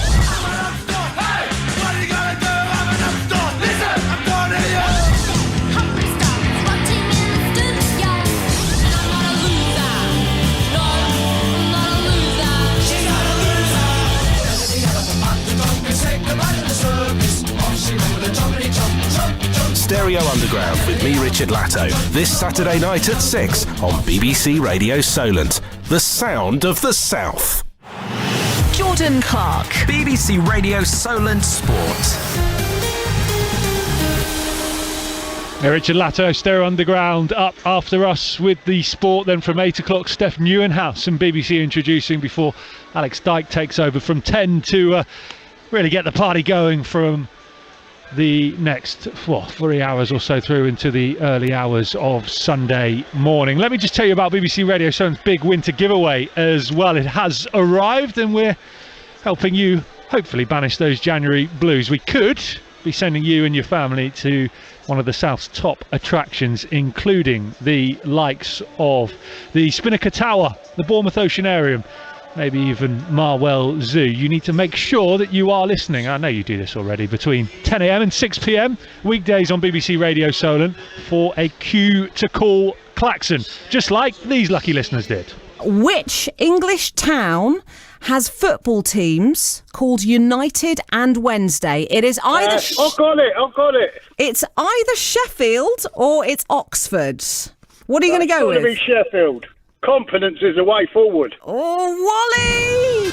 You're only right! Yeah! Yes! What is the name of the royal family's castle in Scotland? Is it A, Balmoral, or B, St James's Palace? Balmoral. She said with some confidence. Yeah. And you're absolutely right! Slay! I could hear the relief in your voice when you realised you knew that answer, Lynn. So, well, I was worried it was going to be something about fish. You could be one of our lucky winners this coming week. BBC Radio Solent's big winter giveaway returns on Monday from 10 a.m. BBC Radio Solent Sport, good afternoon to you. I'm Jordan Clark. Just coming up to 4 o'clock, Bournemouth 3-1 down at home to Championship Burnley at half-time in the third round of the FA Cup. I'll do the rest of the scores in a moment, but let's bring you some reaction from earlier on today. We'll start with Southampton because they are through to the fourth round. A 2-1 win away at Crystal Palace, back from a goal down. Goals from James Ward-Prowse and Adam Armstrong in a scrappy affair at Selhurst Park. Here's the Saints boss Nathan Jones with Adam Blackmore. And it's just dinked in by Maitland-Niles, and then they've given it away. Waiting, Saints are going to take the lead, and Adam Armstrong gets the easiest goal he will ever score. Boy, they needed a gift, and boy, have they got one. Palace 1, Saints 2. Cool, Nathan, that feels better, doesn't it? Because that was hard fought, and what I was most pleased for you with your team was the fight they showed in character, because it was a difficult game. It's a really difficult game coming here at the Palace, you know, with the crowd, with everything, with the talent they got in the front four, and I thought we defended our box really, really well. With one instance really where we didn't defend well enough and they punished us, and then to show the character that we showed, I'm so really proud of them, and look, I'm proud of myself. I'm proud of the coaching staff and everything, because we've had to come through a tough, really tough week and things. And look, it's just one win, but it showed the structure we showed in terms of how we passed the ball first half. I thought we were excellent. Just needed a bit more cutting edge, but I thought we deserved the win. I really did, especially coming here away and being an away side. Really delighted. And also, you got a bit of luck with the goals, and you probably feel like you deserve a little bit of luck after the last couple of weeks. Well, you look at their one, they got a ricochet and came and they put them in. So yeah, it was a bit of luck. I'm not saying that Adam Armstrong's is a bit of luck. He's shown real aggression to come off shape. We showed aggression all afternoon to come and press and to work hard, and I'm really proud of that. And then we know about Prowse's delivery, but at the end of the day, Prowse's put 4 or 5 in first half, well, we didn't get on the ending. So okay, but you know, that's the quality that he has, and we're delighted with that. You made the changes obviously to the team, played Lianco at right back, played a 4. Tell me what was going through your mind with the selection, because you've got 3 games in a week and it's not easy to get the personnel right, the fitness right, and everyone's been going on about the 5 at the back. You didn't play with the 5 at the back today. Well, at times we did. If you look at it, you look at it, think no. At the end we did, and we built in the 5, and we, you know, we have to be flexible in terms of what we do, but we need personnel as well. So I have to work with what I have at the minute in terms of personnel and what I can get the best out of them. In midweek, a load of criticism for thing, but we conceded pretty much one chance in the whole game. Right, and that was, so we're defending better. We showed at Fulham we're defending better, only 2 set plays. So we're trying to build something here, because without the greatest respect to everyone, we're out of 92 Football League clubs. Southampton last year took the 90th of points they've taken. So we're having to change stuff. We're having to build. We're having to do stuff, and that won't happen overnight. So we're having to find solutions. We're having to make sure we do that. But the players have responded. I'll take on board every bit of criticism, and I prefer that they criticise me rather than the players. And we've showed today that 1, we got character, 2, we got quality, and 3, they worked and defended and wanted to win a game, and that's all you can ask as a manager. Nathan Jones, Saints boss with Alan Blackmore after a 2-1 win away at Crystal Palace in the FA Cup. No such luck for Pompey, but a battling performance, restricting Premier League big guns Tottenham just to a 1-0 victory. Harry Kane with the goal. Here's Simon Bassey, the Pompey caretaker boss, with Andy Moon. Kane comes deep to receive the ball for Tottenham outside the penalty area, into the box, 1-2, gets it back, chance for Kane, what a goal! Harry Kane smashes it past Griffiths, it's a brilliant strike. How proud are you of your side today? Yeah, immensely proud. You know, I said to the boys after, you know, we can achieve some really good things here, and that's a start, building block towards that. You know, really proud of their effort, and the challenge now for us is to bring that effort every week, bring the intensity to our game that we had today, bring the structure to our game, and take that into League One. What was the message going into the game, or the keys that you're putting into the team? Yeah, well, you know, ultimately a 1v1 defending, you come to places like this, you've got to defend well, so 1v1 defending all over the pitch is really important, and ultimately probably, we're going to be hypercritical, one bit of combination play that we've got wrong has cost us in the end. But as I say, when you lose to a world-class player producing a world-class finish that's not even a chance, sometimes you have to just clap, although I never. How much were you enjoying the way your team was defending from the sideline? Yeah, you know, we have to be resilient. This is a strong, obviously a strong team, Tottenham, but League One's a strong league, and you know we have to be resilient in our defending, and you know we probably give up too many soft goals at times this year. So today was starting to really limit number of chances, and we've done that against a really good Spurs team. So pleased with that. As I say, our challenge is to bring that week in, week out. Pompey caretaker Simon Bassey with Andy Moon after a 1-0 defeat for the Blues away at Tottenham in the 3rd round of the FA Cup. Leicester are through as well. They won 1-0 at Gillingham earlier on today. Reading through, 2-0 win over Watford earlier on, and Preston beat Huddersfield 3-1. At half-time, Blackpool 1-0 up against Nottingham Forest. Accrington Stanley with a 1-0 lead away at Boreham Wood. Chesterfield, the National League, 3-2 up against Championship West Brom. Incredible stuff from Paul Cook's side in the first half. Fleetwood 1, QPR 1. Fulham lead 1-0 at Hull. Ipswich 1-0 up against Rotherham. Brighton 2-1 up at Middlesbrough. It's Millwall 0, Sheffield United 2, and goalless between Shrewsbury and Sunderland. In the National League, Eastleigh 1-1 away at Wealdstone. They've scored another goal in the opening minute of the game, like they did in their last match from kickoff. I'm not sure just how quick the goal was from Lloyd today, but inside the first minute. In National League South, Havant and Waterloo 1-0 with Braintree. and Weymouth are a goal down away at Ebbsfleet. In the Southern League Premier Division, Dorchester Town 2-1 lead away at Hartley Whitney. Harvey Bradbury and former Pompey youngster Alfie Stanley with the goals for Dorch. Winchester City losing 2-1 away at Met Police. Poole Town and Gosport's games were postponed due to waterlogged pitches.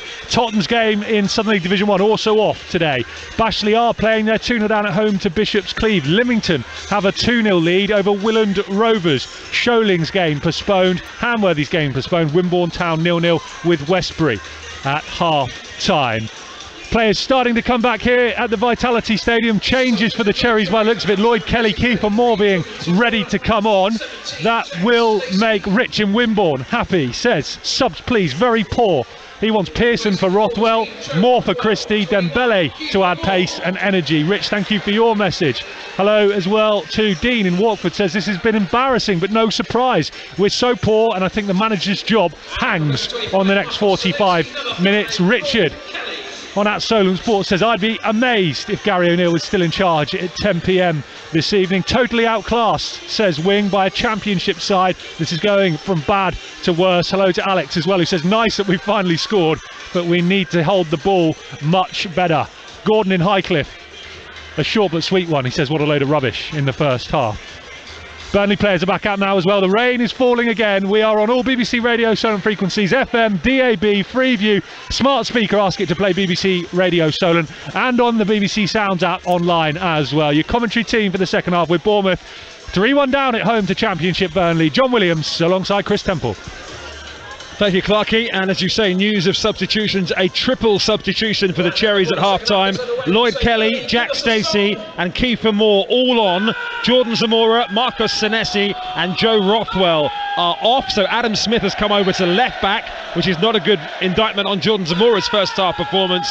Jack Stacey is at right-back and Kiefer Moore has gone up top with Dom Solanke. So Billing and Lewis Cook now the central midfield. It looks like it's gone, Willow. A 4-4-2. We'll give you the teams in full in just a moment, but Gary O'Neill had to react with something there. Oh, definitely at half time. There's no doubt he was going to do that.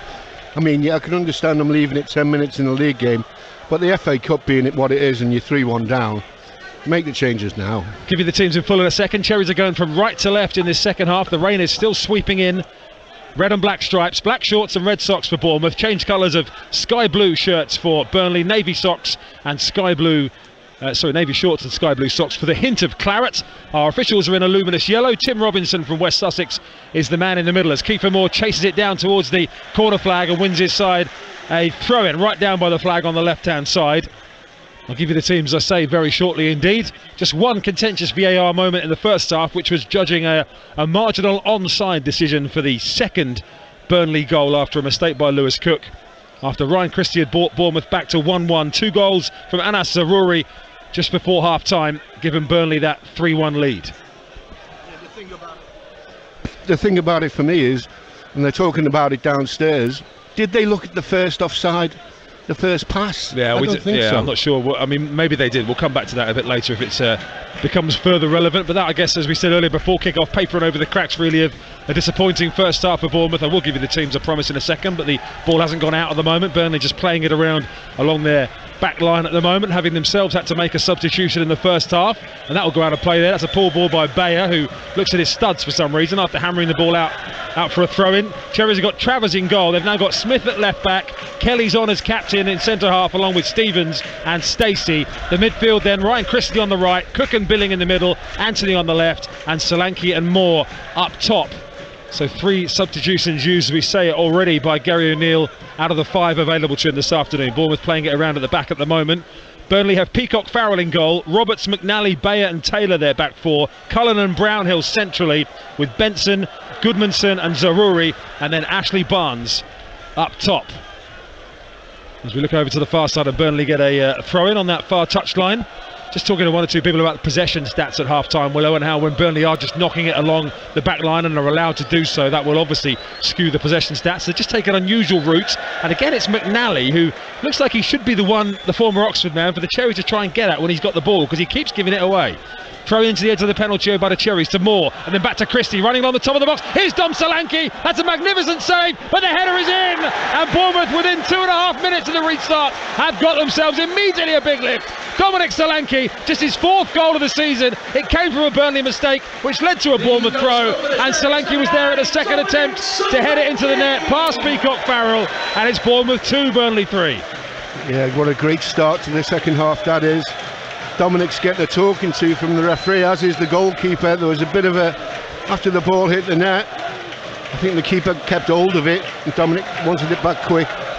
Well, it was a nice link up on the edge of the box. Stacey's throw into Moore, who held it up. Christie along the edge of the penalty area, and he fed Solanke with a lovely bit of vision in behind the defenders. Good save from Peacock Farrell first time around, but as it looped up into the 6-yard box, Solanke was there to nod it home. That'll do Dom Solanke the world of good as well, because he has been a bit goal shy. Absolutely. It'll give everybody a lift as well, the supporters, especially Lloyd Kelly and Jack Stevens, along with Mark Travers, just getting in a bit of a communication breakdown there, but they've managed to wriggle their way out of it. And it does, Willow, set the whole second half up now with that early goal. Changed everything. Triple sub. Kiefer Moore was involved. Stacey was involved. 2 of the subs who came on played a part in that goal. Here come Burnley, though, at the other end. And hopefully as an attacking, entertaining spectacle, it might open up a bit as well here. Here's Cullen, edge of the box for Burnley, who shoots, blocked by Lewis Cook for the Cherries. And now Solanke's nicked it through to Billing, up towards halfway. Connor Roberts did superbly well there. He did do well. Sliding in on halfway. That was last ditch, because we were away on this left-hand side. Peacock Farrell again, under the U's and the R's, gives Bournemouth the ball back, the Burnley keeper, and now Anthony down the left-hand side to Solanke. Left-hand cross, Moore coming in, Christie coming in, neither of them can get there. Flashes across the penalty area. Ryan Christie picks it up, far side the right, Rain lashing down here. Stacey on the right-hand side, he fires it in, and that's blocked away at the near post, and now for a throw-in by Burnley. Well, that's more like it, that's exactly what we want. Wide play, crosses coming in, ball flashing across the face of goal. I can already hear people saying, why start playing at 3-1 down? But it's an encouraging start to the second half. If you're late back, 5 minutes have gone. Bournemouth have managed to get themselves back in the game with Dom Solanke's goal. His 4th of the season. He now ties Phil Billing and Kiefer Moore as joint top scorers this season with 4. And here we are early in January. Solanke down the left-hand side again now, skipping away from Cullen, running away from Anthony. Still Solanke goes, level the edge of the penalty area, draws the challenge from Cullen. Gary O'Neill's absolutely furious with the assistant referee right next to him, who thought it had gone out. Gary O'Neill, assistant, disagreed. And now Burnley under a bit of pressure inside their own half, are still playing it around well. That's excellent football from Burnley. And Benson away down the right hand side here, up against Lloyd Kelly. Benson in field, now it's picked up by Brown. Goodmanson on the run, over one more to the left hand side. Zaroury is on a hat-trick, goes round the outside, cuts back onto his right foot, and Mark Travers has to make a good save at the near post to deny the Moroccan Anas Zaroury a hat-trick. Absolutely magnificent by the goalkeeper. I thought he'd done enough. He sent me out the gate as well when he chopped back. Hit the ball really firmly, but just got a hand to it. Trav, great save. Corner. Strong save at the near post by Mark Travers. I'll give you the remaining Cherry subs, by the way, while Burnley prepare this corner. Plain, Mepham, Marcondes, Pearson, Lowe and Dembele are the remaining Bournemouth subs. Lerma not in the squad today, as the ball is over on the left-hand side with Johan Berg Gudmundsson of Iceland and Burnley. Rain lashing down, as we say again. Left-footed out-swinging corner into the near post. A diving header away by Solanke, exactly back where it came from. And Berg Gudmundsson will get another chance to take a corner on that far side, the left. Well, it's the right thing to do. If you can get it out for a throw-in, it's better, but heading it back where it's come from. Excellent by Dominic. Far side the right. This time they swap takers. Brownhill takes it along the edge of the box to Gudmundsson. Back out it comes to the right-hand side. Brownhill to whip this one in. Solanke's there again with the header away. Only as far as Cullen, 25 yards out. Charged down by Lewis Cook, and the ball fires out towards the Cherries dugout. Well controlled by Tommy Elphick. Yeah, it's a good block. We had plenty of people running at the ball, which is what you want to see. 10 yards off the edge of the box. So ball is on the halfway line at the moment with Burnley down this near right-hand side. 7 minutes gone in the second half in the FA Cup third round here. Bournemouth 2, Burnley 3, as Roberts takes the throw in into the Bournemouth half of the field. Down this near side, picked up by Brownhill, the Burnley skipper. Then Anthony to McNally. Hot Potato gets rid of it immediately. This time it went to a blue shirt. Out to this near side, Bayer then gives it away on halfway to Billing, and Ryan Christie will pick it up, chested on over halfway, like he pulled back Gudmundsson. Referee allows play to continue. Over on the left-hand side now, wide on the left, it's Zaroury again. He's got runners ahead of him. Barnes in the middle, headed away by, headed away by Kelly, but he rearranged his body and ended up sort of thigh it away. Yeah. He was setting for the header and the ball just dipped on him and he ended up with his thigh or his lower chest clearing it, and it's out for a Bournemouth throw on the far side. Well, it was a good touch. Sometimes they come in waist height and you're worried about handball, but he got it away with his thigh. Well, it's turned into a horrible day again weather-wise here, as it did last Saturday, as they look for more down the right-hand side, and Bournemouth win another throw-in as they progress up towards the halfway line. It's not particularly windy though, which is always my pet hate. No, just rain's fine by me. Yeah, not too bad. 3-2 in favour of Burnley. £105,000 up for grabs for the winners today. The ball is wasted by the Cherries. Lloyd Kelly holds up his hand in appreciation there of his mistake, as he knocked it straight through to Peacock Farrell in the Burnley goal. Yeah, it wasn't one of his better ones, but I'll let him go with that because he does pick him out now and again. He got a thumb up and a round of applause from the Cherries technical area as well, coaching staff, so it was obviously the intention that they wanted. As Christie over on the right hand side, right at the centre circle for the Cherries, Lewis Cook tried to find Stacey, but he unfortunately presented it to a blue shirt, which has now got Stacey committed upfield over on that far side. They try and knock it round, and then Jack Stevens has got his body in the way with his hand, according to referee Robinson. Free kick Burnley, far side the left, just over Might halfway. not be a bad thing there. They had one over on the left hand side. Might have been awkward if the ball went through. Well, I mentioned earlier on that Bournemouth have lost their last 2 home FA Cup ties. They have progressed from their last 3 round 3 ties. They've never done that 4 seasons in a row in the FA Cup. Of course, in most seasons before the last 7 or 8 years, they've had to start in round 1. So it's always been a bit of an effort to get to round 3, but not so much the last 6 or 7 years. But here they are, trailing at home to Championship leaders Burnley by 3-2. Burnley with the short free kick over on the far side. Triple change for the Cherries at half-time, with Kelly, Stacey and Moore coming on for Zamora, Senesi and Rothwell. Burnley having gone 3-1 up just before half-time. Brownhill down this near right side, that's overhit, and Travers in the Cherries goal comes again right out to the edge of his box to claim. Yeah, good starting position by Trav. I think they might have corrected him. There was 1 or 2 in the first half where I wasn't sure about. Kelly's ball in behind again, looking for the runners, but unfortunately Ryan Christie from over on the right-hand side had way too much ground to make up, and now Adam Smith having to switch over to left-back for this second half. Yeah, if it gets us the win, no, he won't mind. No, he won't mind. I think Jordan Zamora will probably mind, having been taken off as the ball floated over the top by Stevens. Down the middle looking for Solanke. McNally with the header for Burnley. Over the halfway, or up to the halfway line it goes. Can it be kept in by Zarori? It is over on that far side. And now it's an opportunity for Barnes, just over the halfway line for the visitors. Switches it out to this near right-hand side where Benson, as the ball skips off the turf, can't quite gather it, as well as the ball person can down there, who grabbed it quickly and returned it to Adam Smith. Middlesbrough 1, Brighton 3. Alexis McAllister back on the score sheet after his victory in the World Cup. The noise behind this is because Bournemouth are just standing with the ball in the central half position at the moment, as Lloyd Kelly eventually knocks it over to the right hand side, and as a result of that Ryan Christie has to head it back to a blue shirt, and Barnes knocks it in, and here's Manuel Benson for 4-1. 4-1 Burnley. Lloyd Kelly at centre half. 4-2, apologies, John Williams is putting his hands up. 4-2 Burnley. I'm getting carried away with the Cherries' defensive errors in this game, because it was Lloyd Kelly's ball that didn't really give Christie a chance. Straight back to Burnley, and there was Manuel Benson. He's got 2, Zaruri's got 2, and it's 4-2. Well, I'm not sure what Kelly was thinking there, because I think he actually stopped. Did he try to play him offside? I think he had no hope of getting him. But anyway, it's another calamitous goal against our own making again. But let's be careful what you wish for there, don't you? Because the Cherries fans are getting on at Kelly for not releasing the ball, because there wasn't the right option on. So eventually Kelly releases the ball to a Ryan Christie who couldn't control it. So not a great ball by Kelly, but again, he was waiting for the right moment. The crowd got onto him. I'm not saying they made him make the bad pass, but you've just got to be careful sometimes with that. But ultimately it's way too easy, and thankfully we've got top producer Tom in the studio, who will be editing out the fact that I said 4-1, and that will never make the light of day again. I'm going to tell everyone. Yeah.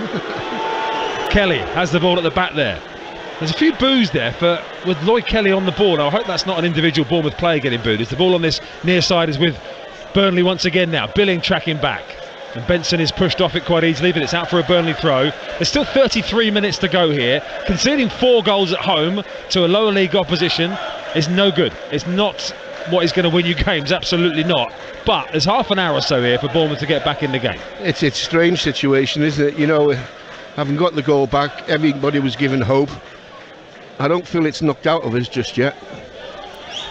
Cherries will continue to try and work hard. The ball is with Roberts at the moment. He's not rushing this throw in on the near side. Now it's Zaroury who's come across this right hand side. Oh goodness me, flashed in towards Goodmanson, and then Cullen in the penalty area. Cannons it against Cook, and Bournemouth will bring it away.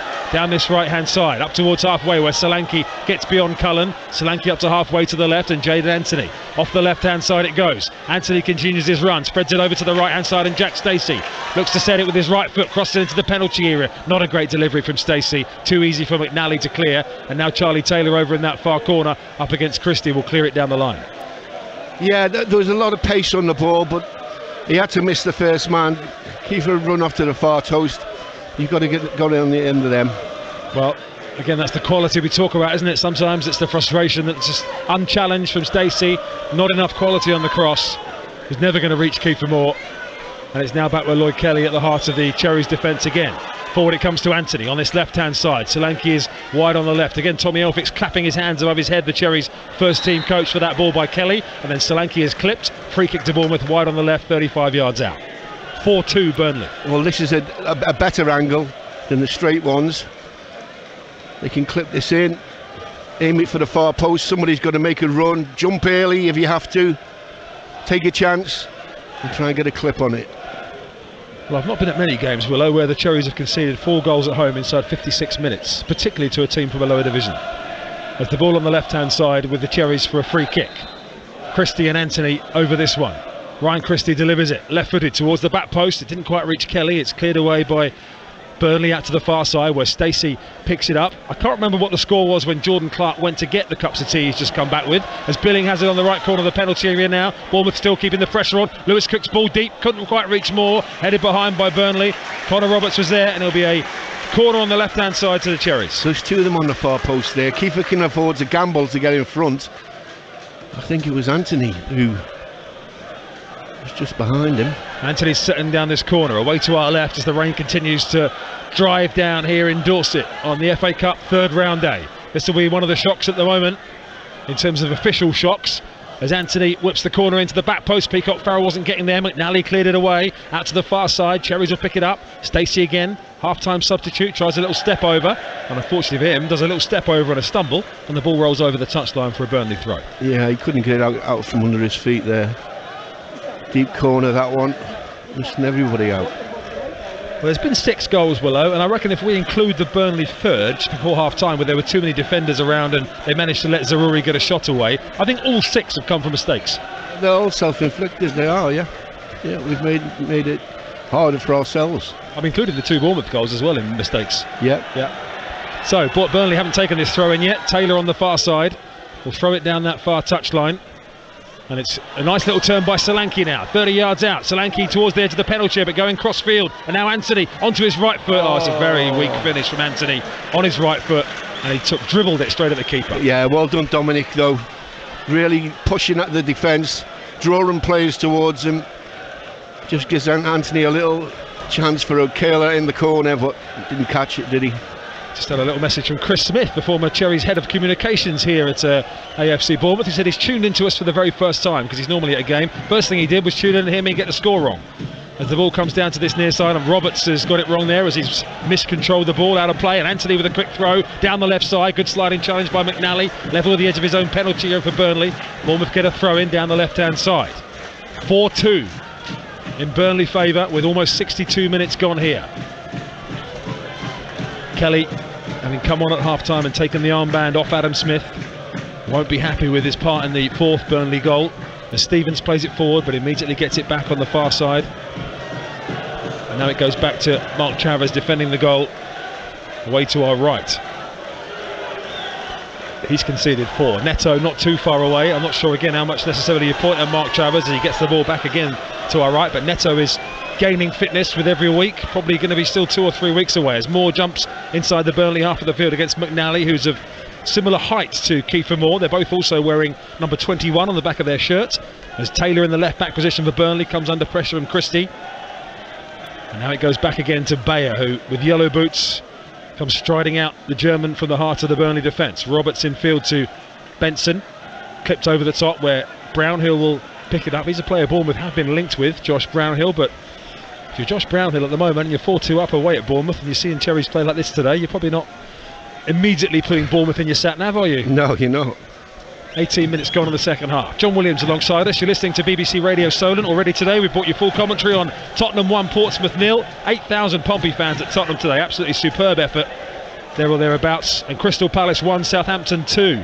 Full times in the lunchtime kickoffs with us. Reaction on our Twitter right now at Solent Sport as Bailey Peacock-Farrell, the Burnley keeper, again in those long black leggings underneath his bottle green goalkeeping kit this afternoon, plays it along the top of his box. And now it's Goodmanson coming in field over towards us, where he finds Benson on the halfway line, just a few feet away from his manager Vincent Kompany. And now down the right hand side, Roberts has continued his run up against Adam Smith. Two right backs in tussling there, two experienced right backs, and it goes out of play on this near side for a throw in level with the edge of the penalty area to Burnley. Yeah, it's a little bit awkward for Adam, naturally right sided, can do a job over here, but it's not easy to switch sides. Well, Gary O'Neill did meet Vincent Kompany as a player once in the FA Cup.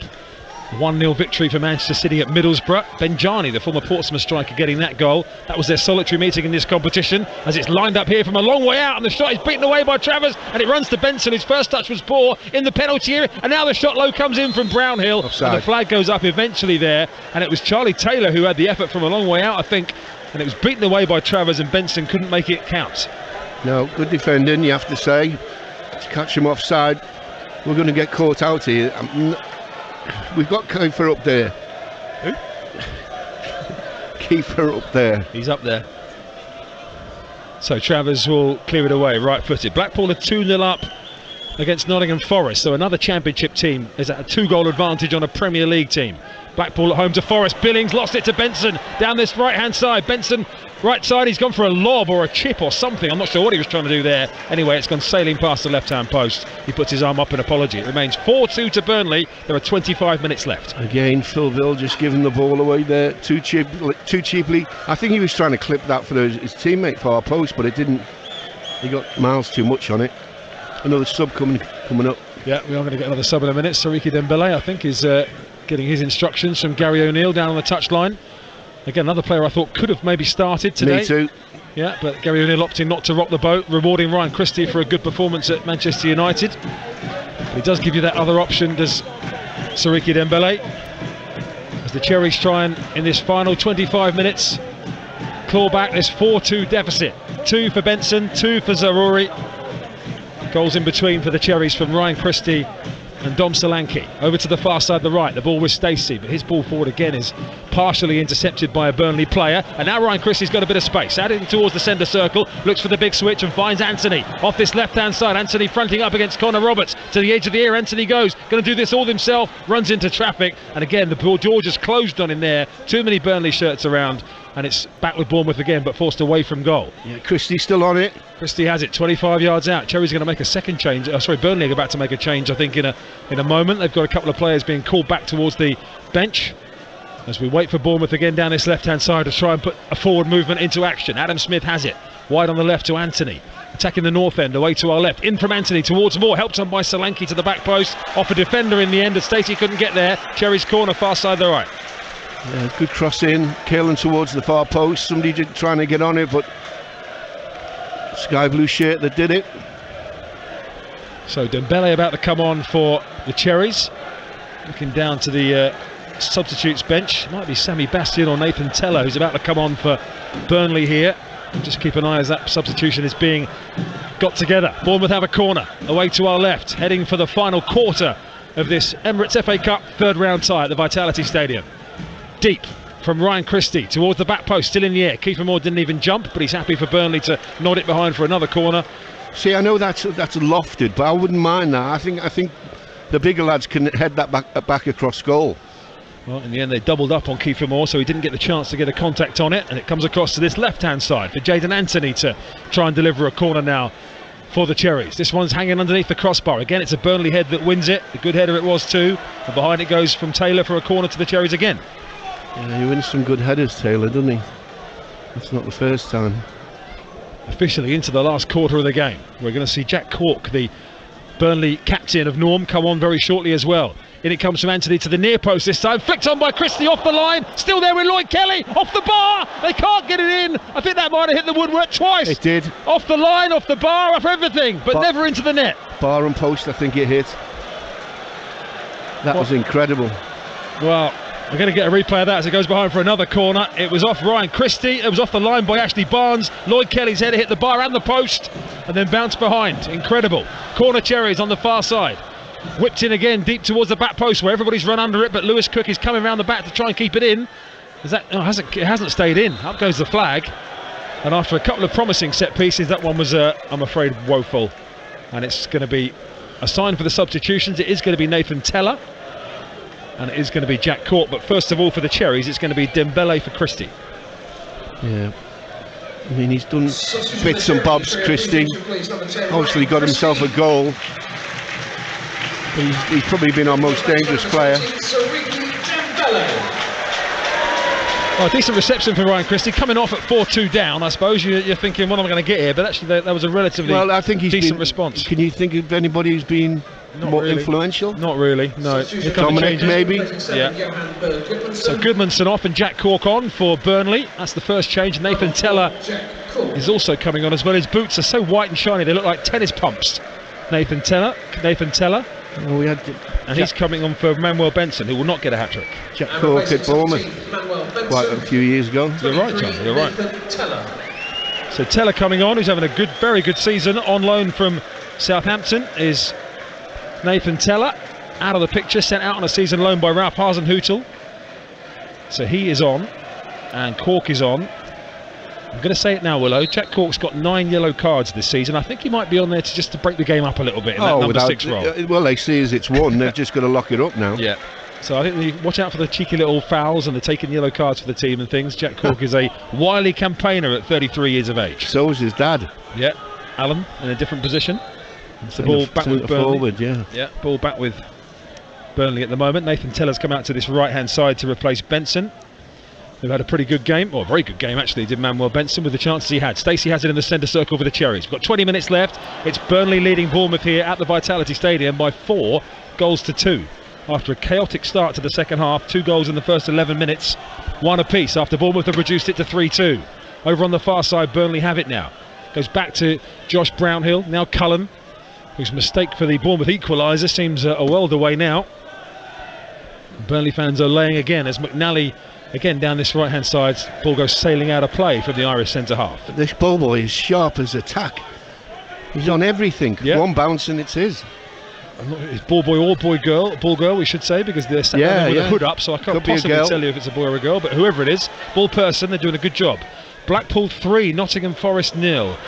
Hamilton has got the third there as the ball is back with the Cherries in their own left back position here, facing their own byline, trying to do things the right way, but they found 4 or 5 blue shirts hassling them, and now Cork in the centre of midfield gets it away from the industry of Anthony, and now down the right hand side, an opportunity again for Brownhill, hair sodden by the rain, heading towards the corner flag. It's a bit early to go, oh, you've got to be kidding me.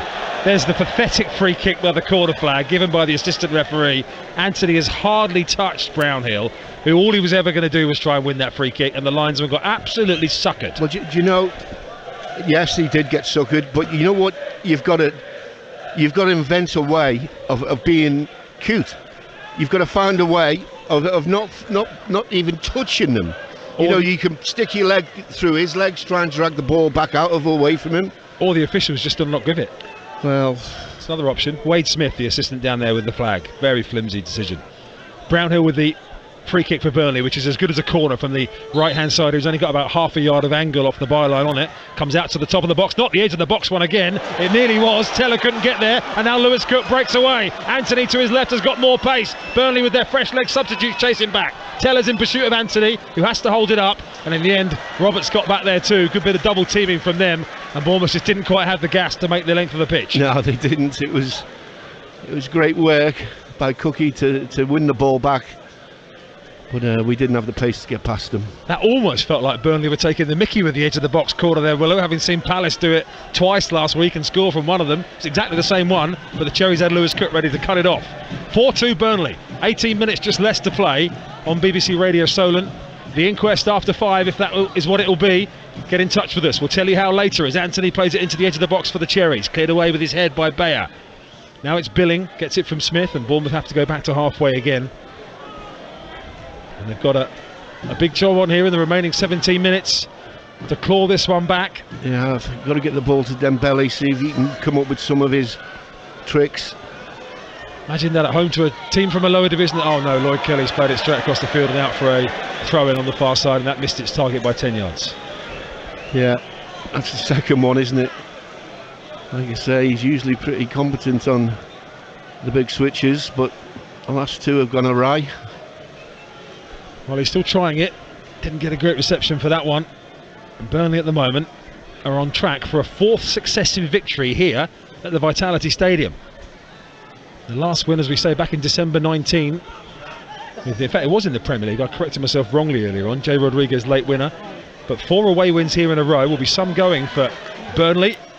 Becoming one of their favourite trips, and certainly the 1,000 Burnley fans who've made the journey south will enjoy what they see, but fancy Bournemouth having to score 4 at home to a lower league team to even get a replay. As Stevens and now Cook play it out over on the far side of the right. Back it goes to Travers, the keeper again. Right-footed, clears it long. Brentford away next week, a full clear week after this. Brentford away in the Premier League, a 5:30 kickoff next Saturday, followed by Nottingham Forest at home, who are also exiting the FA Cup today, by the look of it. As the ball over on the far side is kept in by Burnley, and off Dembele for a Burnley throw-in just over the halfway line. Kiefer nearly nicked that. It was really touch and go who was going to get there first, and he was just second. Ball over on the left-hand side for Burnley. It was Barnes who helped it out to that far side. Stacey's trying to usher it out to win a throw-in, and he does manage to do that as the flag goes up. So Rory thought he was able to continue, but up went the flag. So I'm just looking at the post-match, Willow, when we look at how, as if sort of not assuming Bournemouth aren't going to get back in this game, but they've got to explain conceding 4 at home to lower league opposition. Is it just going to be as simple as what can you do about unforced errors? what can you do about it? Well, it's down to the individual. Yeah, but where does it go deeper from there? As Burnley down the left-hand side with Taylor now rushing towards the corner flag. I think that's a corner. Oh, it looked like a corner from here. As Taylor thought he pushed it against Lewis Cook. Those two have a little chat. I think Lewis Cook might have known he knocked that out, but referee pointed for a goal kick. Smith on the near side. BBC Radio Solent, last 15. Bournemouth 2, Burnley 4. In the third round of the FA Cup, as Cook immediately gets to shout. There's a couple behind him, gives it away, but the referee brings the free kick back for the foul on Cook. If you're just tuning in and you hear the commentator say latest score Bournemouth 2, you're thinking, oh, it's going well. Then he says Burnley 4. Yeah, it's not going well. Jordan Clark's got the AFC Bournemouth squad on the website, all the mug shots scrolling up and down to the left. It's almost like a shooting gallery. He's looking at which one he wants to fire bullets at away to our left. He'll be here on hand with Willow after 5 to have a chat about all of this and where Bournemouth go from here. Still working on signings in the background. Some big numbers to be spent out of the Bournemouth coffers. Bournemouth fans will want them spent pretty soon. Stevens wide on the left. Now Jayden Anthony just over the halfway line. Infield he goes. I think I might stay off Twitter this evening, next couple of days. Lewis Cook over on the right hand side trying to thread Stacey in, but that ball's again misdirected and poor. Back it comes to Cook again now. He plays a little 1-2 with Anthony, or he couldn't get the second ball back. Cherry's got their arms out claiming a free kick. Burnley then can't put Nathan Teller through, and Mark Travers has it again. He's gone through a quiet period here. He needs something to start trying to get back in this game. Billing looks up for the long crossfield ball to find Stacey. That's a decent ball if it skids off the turf and it's controlled by Stacey. Level with the edge of the penalty area, and again it's Charlie Taylor who's launched himself in the way to block Jack Stacey's cross. Taylor's one of those trying to prove a point to Vincent Kompany, saying pick me in the league. Yeah, he's been a bit of a standout, him. Dembele over on the far side hasn't really had a chance to get the ball in attacking areas at the moment. As Billing goes back to Kelly on the halfway line. All the highlights, by the way, FA Cup match of the day this evening. BBC website as well, the BBC Sport website will have highlights of all of these matches. You may not want to watch them if the game finishes in this mode. But if Bournemouth come back and win 5-4 in the last 13 minutes, you probably will want to watch them. At BBC Sport website is the place to go for that. Long ball down the centre from the Cherries. Dealt with by Mayer, helped on by Brownhill for the Clarets in the centre circle, and then Cullen pings it out to this near side, and then Teller slipped over. I told you those tennis pumps were no good. Slipped on his backside when the ball was coming towards him. And Cullen, again Roberts, they really are passing it around with confidence, Burnley, aren't they? Well, they're 4-2 up with 13 minutes left. It's exactly what you'd expect. Well, they have won their last 6 league games in a row, including their last couple away from home of Burnley. Just 3 defeats in all competitions all season in 29 games, and one of those was to Manchester United in the League Cup. Oh, look, no mistakes. We've come up against a good side here, but the thing about it is that all the goals we've conceded are down to our players. Yeah. Again, it's one of those where the divisional line between these two is a little bit blurred, isn't it? 5 places between them, swapping divisions last season. Here come Burnley down the right-hand side with Roberts, who continues to move on down this right-hand side. Can't quite dig it out to the edge of the box, and Teller and Anthony will bring it clear. 11.5 minutes to play. No, Anthony won't bring it clear. Anthony will sell Adam Smith short, and Roberts will put it out for a throw-in. It's not one of his better days, Anthony. Just a little giveaway there when he usually quite safe with short passes. The Burnley fans know what they think. You're going down is the signal from them over on the far, or the song I should say, from those from East Lancashire. 11 minutes here to make some sort of late show of intent to stay in the FA Cup. And again, it's not the position, or not the progress in the competition is not top of the priority list, but conceding 4 at home and losing for a 5th game in a row. It's the manner of the defeat, isn't it? That's the thing that people will look at. The fact that we've, get back to 3-2 and you think game on here, and then we're going to shoot ourselves in the foot again. Anthony down the left-hand side for Solanke, just over the halfway line. He's felt like he was pulled to ground, but again, referee not interested. Alexis McAllister is enjoying his return to goal-scoring action. He's got a couple now. 4-1 to Brighton away at Middlesbrough as the Cherries can't find Kiefer Moore down the centre, through to the keeper for Burnley. Another possible shock is coming at the New Meadow, where Shrewsbury of League One now leads Sunderland to the Championship by a 1-0. All the scores with Jordan after full time, of course, here on BBC Radio Solent. And talking of messages, by the way, I've had Andrew Moon, the Portsmouth commentator, on to correct me, saying there was 8,000 Portsmouth fans today. He says it was nearly 9,000. So apologies for that, Andrew. I wasn't up this morning to count the coaches on the Eastern I heard Road. Andrew say that on the way in. I didn't like to. I was already here. I was so committed. I was already here, so I wasn't listening. I didn't like to. You didn't like to correct me. Sorry. There's a stoppage here, by the way. We're just going to see a substitution for Burnley, which is why we're just talking about. That is a yellow card for Adam Smith here, by the way, which is his 6th of the season. But they're competition-specific yellow cards, so I'm not sure that booking for Adam Smith here is going to massively affect his rest of his season. As we see a change coming up here, and Anas Zaroury, who's got 2 goals from the left-hand side, 2 goals just before half-time, which effectively slanted this tie firmly in Burnley's favour. He's going off to be replaced by the North Macedonia international, Darko Chulinov. I did mention to you before the game about this boy. You did? They were absolutely buzzing about in the Burnley media. They said, I think they've got a world beater on their hands. Bit early for that, but he certainly made his mark today. Well, as I say, he's part of the Morocco team, the Morocco squad, who had a great World Cup. Only came on in the 3rd place playoff, as I mentioned earlier on. So 4-2 in Burnley's favour here. There are 9 minutes left. Some other forlorn handball shouts there against Jack Stacey out on this near side, and Adam Smith can't get on to the end of that one out on this near side. So producer Tom in my ear, wary that I've made a couple of errors today, just repeating what I said a moment ago. I don't wonder, all the best ones do. Competition specific. Luckily Bournemouth have made more mistakes on the pitch than I have today, but it's been a close contest. I think between the two of us they've made more mistakes. Burnley have it on this right hand side. Roberts into the edge of the box. Here's Nathan Teller trying to shoot for goal, and he does drag it with his left foot rather, well past the post. So we would like to say good evening to our commentary teams making their way back from London. Adam Blackmore and Joe Tesson probably doing about 120 on the M3. Andrew Moon on the inside lane with Guy Whittingham probably doing 65, I would think, in the BBC wagon. Checking his mirrors left and right as the ball is up over the halfway line. Adam Smith can't get there. McNally powers it forward. 8 minutes remaining in the 3rd round of the FA Cup here on BBC Radio Solent. As we say, a clear week and a big week coming up The ball is long down the field from Travers over the top. Solanke won't get there. McNally nods that one back through to Bailey Peacock-Farrell. And the 1914 winners of the FA Cup, Willow, move a step closer to repeating that. 1914. Last FA Cup final to be played at the old Crystal Palace venue. Stats of the day for you as Billing knocks it out. World War I started in 1914. I feel like everything I say now I need to just go on the internet and double check it before I say it. But as a commentator, getting the score wrong, it doesn't get much lower than that. I'm going to go and have a word with myself after the game, rest up for a week. And don't come back be too stronger. hard on yourself. No, I'm sure you won't mention it ever again. Do you remember that time at home to Burnley when you got the score wrong?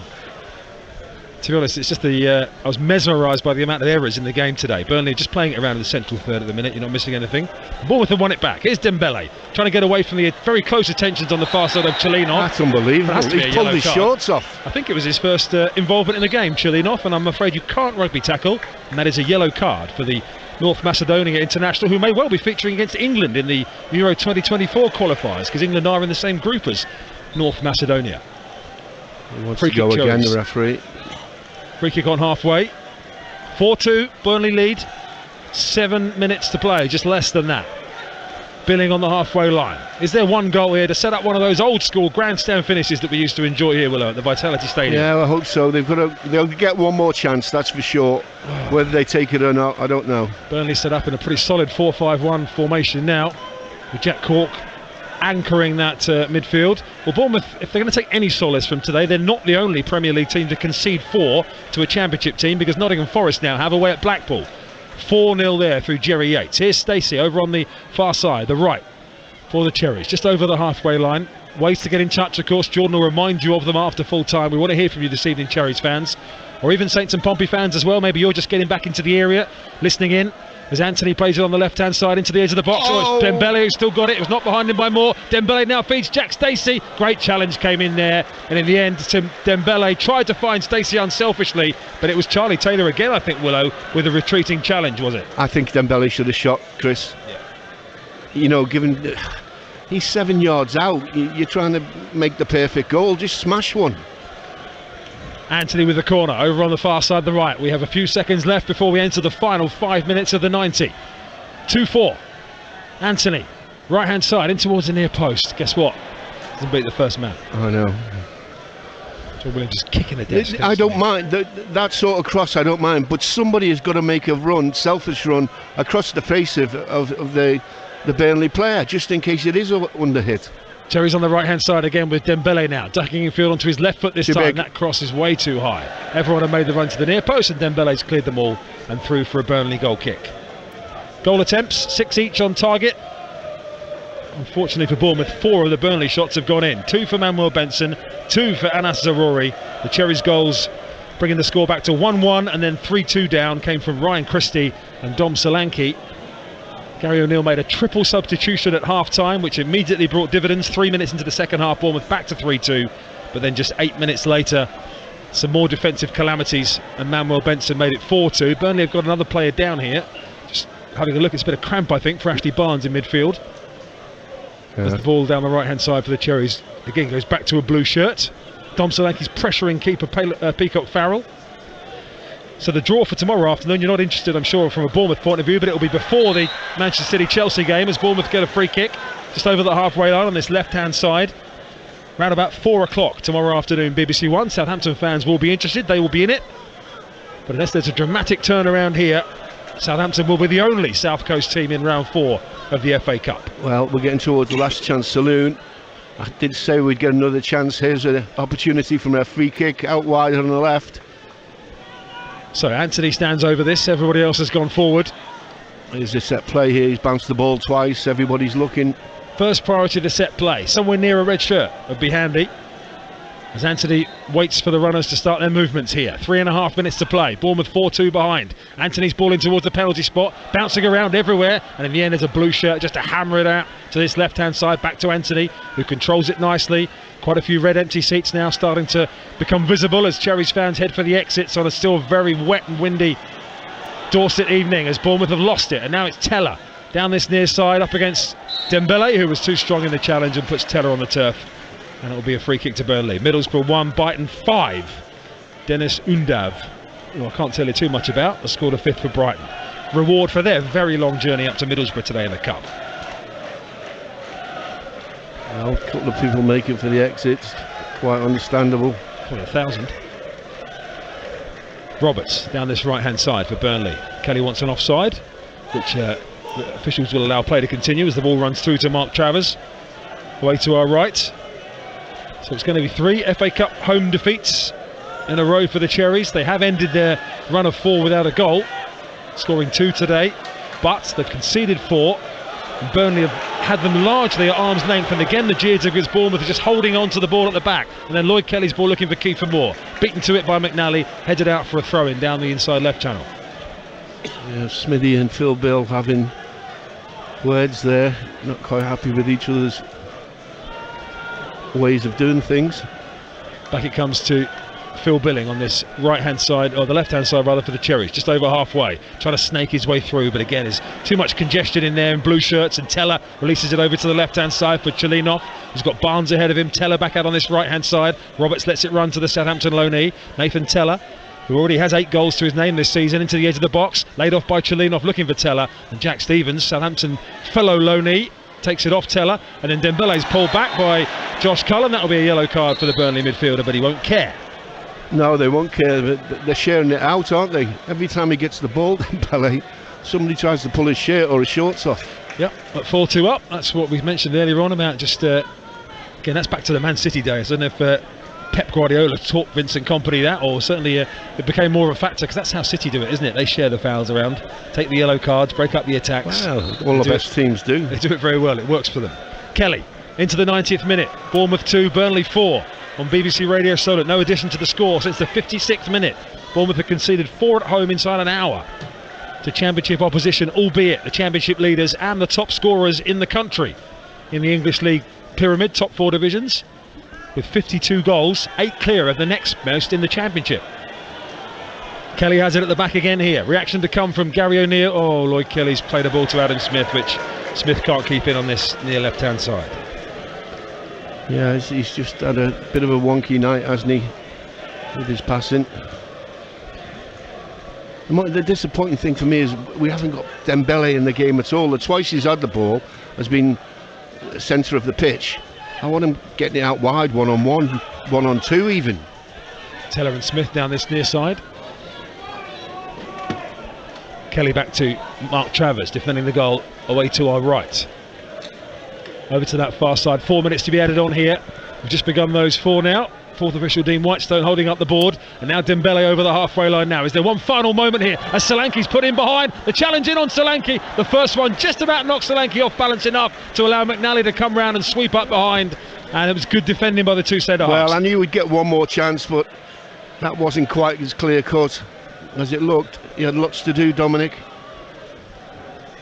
Well, Solanke just thought his pace there for a second was going to get him beyond the back line, but the challenge from Bayer, as we say, just took the wind out of him slightly, and McNally was there to double up behind, having come on. Remember, they lost their main centre-half, Burnley. They've played 60 minutes without their main centre-half, Willow. Taylor Harwood-Bellis, who's played every game this season. Listen, but you know, McNally at the back, these sorts of players, they've done ever so well for their team. They've defended well, as you would expect their team at the top of the Championship.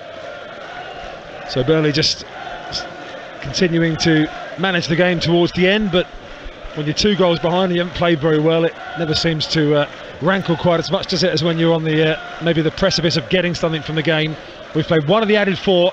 The way to get in touch on Twitter is @Solent Sports, @Solent Sport on Twitter. Whichever your perspective today, whichever game you've been listening to, whatever your thoughts on Gary O'Neill, let us know, @Solent Sport.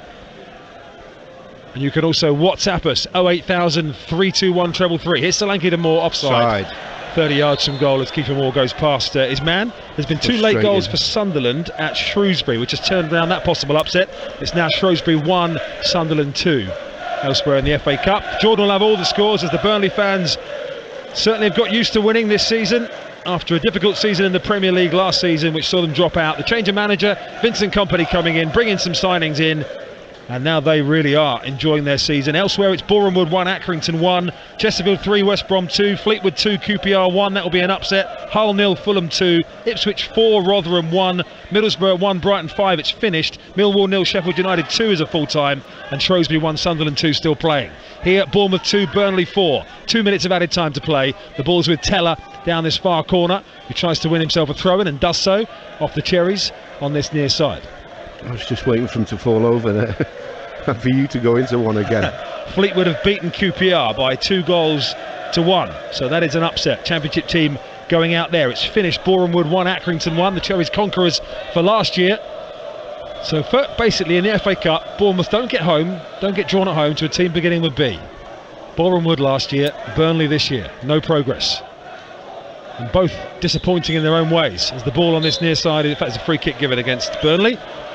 We've got 1 minute of added time to play. It's Bournemouth 2, Burnley 4. Reminder of those ways to get in touch. Solent Sport on Twitter. WhatsApp, put your name on 08000 321 333. You can even send us a voice note if you want to rant. Send us a voice note on WhatsApp. We'll play it out as long as it's clean and legal. 08000 321 333. We'll love to play some voice notes out and really hear the passion with your views. And of course, it means if you have to come to the party a bit more rather than just sending a nameless tweet or text. Let's hear what you've got to say. As Bournemouth get a free kick on the halfway line. 30 seconds left. Last chance to restore some sort of respectability to the squad, if that's still possible. Kelly, long diagonal ball, hoisted up in towards the penalty area. Easy header away at the back there for Burnley in the shape of McNally. Still, they've got it over on the far side of the Cherries, but Jack Stacey's going backwards with the absence of red and black shirts, and Bournemouth in the 4th minute of added time, 4-2 down, have passed it back into the centre circle. Over the left-hand side, looking for Kelly, trying to find Anthony. 1 or 2 shouts of rubbish emanating from our left-hand side. The 4 minutes is up by my watch, Willow. And it's also up by Tim Robinson's watch. Have a listen to that. An unhappy Vitality Stadium here. Bournemouth crash out of the FA Cup at the first hurdle, effectively. They've been beaten here by championship leaders Burnley by 4-2. It was an afternoon in windy and wet conditions that was absolutely full of mistakes. The first one on 6 minutes from Marcus Senesi giving the ball away, and Manuel Benson putting Burnley 1-0 up. Burnley returned the favour when Josh Cullen's pass presented Ryan Christie with the equaliser on 12 minutes, but Burnley struck twice just before half-time, both of them through Anas Zaroury, the Moroccan international. The first after a mistake by Lewis Cook giving the ball away. The second when the Cherries had enough red and black shirts back there and really should have defended better. A triple change at half-time from Gary O'Neill saw Kelly, Moore and Stacey thrown on, and after 3 minutes of that second half, Solanke pulled it back to 3-2 and really gave the Vitality Stadium a lift. Travers kept it at 3-2 with a good save from Zaroury, but on 56 minutes, Lloyd Kelly and the Cherries unfortunately again making hard work of keeping possession, and Manuel Benson fired it in to make it 4-2, and despite some huff and puff later on, I'm not sure Bailey Peacock-Farrell made a save apart from Lloyd Kelly glancing one against the crossbar. Your thoughts at Solent Sport. You can WhatsApp 08000 321 333. Let's get the full-time thoughts of John Williams. Well, very disappointing when you get yourself in a situation when all the goals you concede are self-inflicted, they're down to individual errors. That's a real tight state of affairs. You know, I can remember talking to Harry before the season started, and he allocated each player, look, you're allowed 2 personal errors, look, you're allowed 1. This was all along across the back 4. We've had 4 in 1 game today. That is not a good thing, and in other games there's been other individual errors, so that is a real sickener and a hard one to swallow. The problem you have with it, you change the players and then somebody else makes individual errors. You've got to find a way of getting that out of your club. It's really working hard and really concentrating on what you're doing the whole 90 minutes. That is the big thing. So very disappointing, but you know, Burnley deserve to win. The only member of the Cherries squad who does the full lap of appreciation to thank the supporters for coming out and spending their money on a wet and windy day is Jayden Anthony, who is a solitary red and black shirt wandering around to clap and thank the supporters and a few of them in the North Stand clap him back and thank him for notifying that. The rest of the red and black shirts long since down the tunnel as Vincent Kompany, the Burnley manager, goes over to thank the 1,000 or so who've made the trip down from East Lancashire. He holds out his hands and bows to them, and I'm pretty sure they'll be bowing back to him. He's got Burnley on the up here, and they move through to the 4th round. For the Cherries, some big questions to answer once again. Full time here, Bournemouth 2, Burnley 4.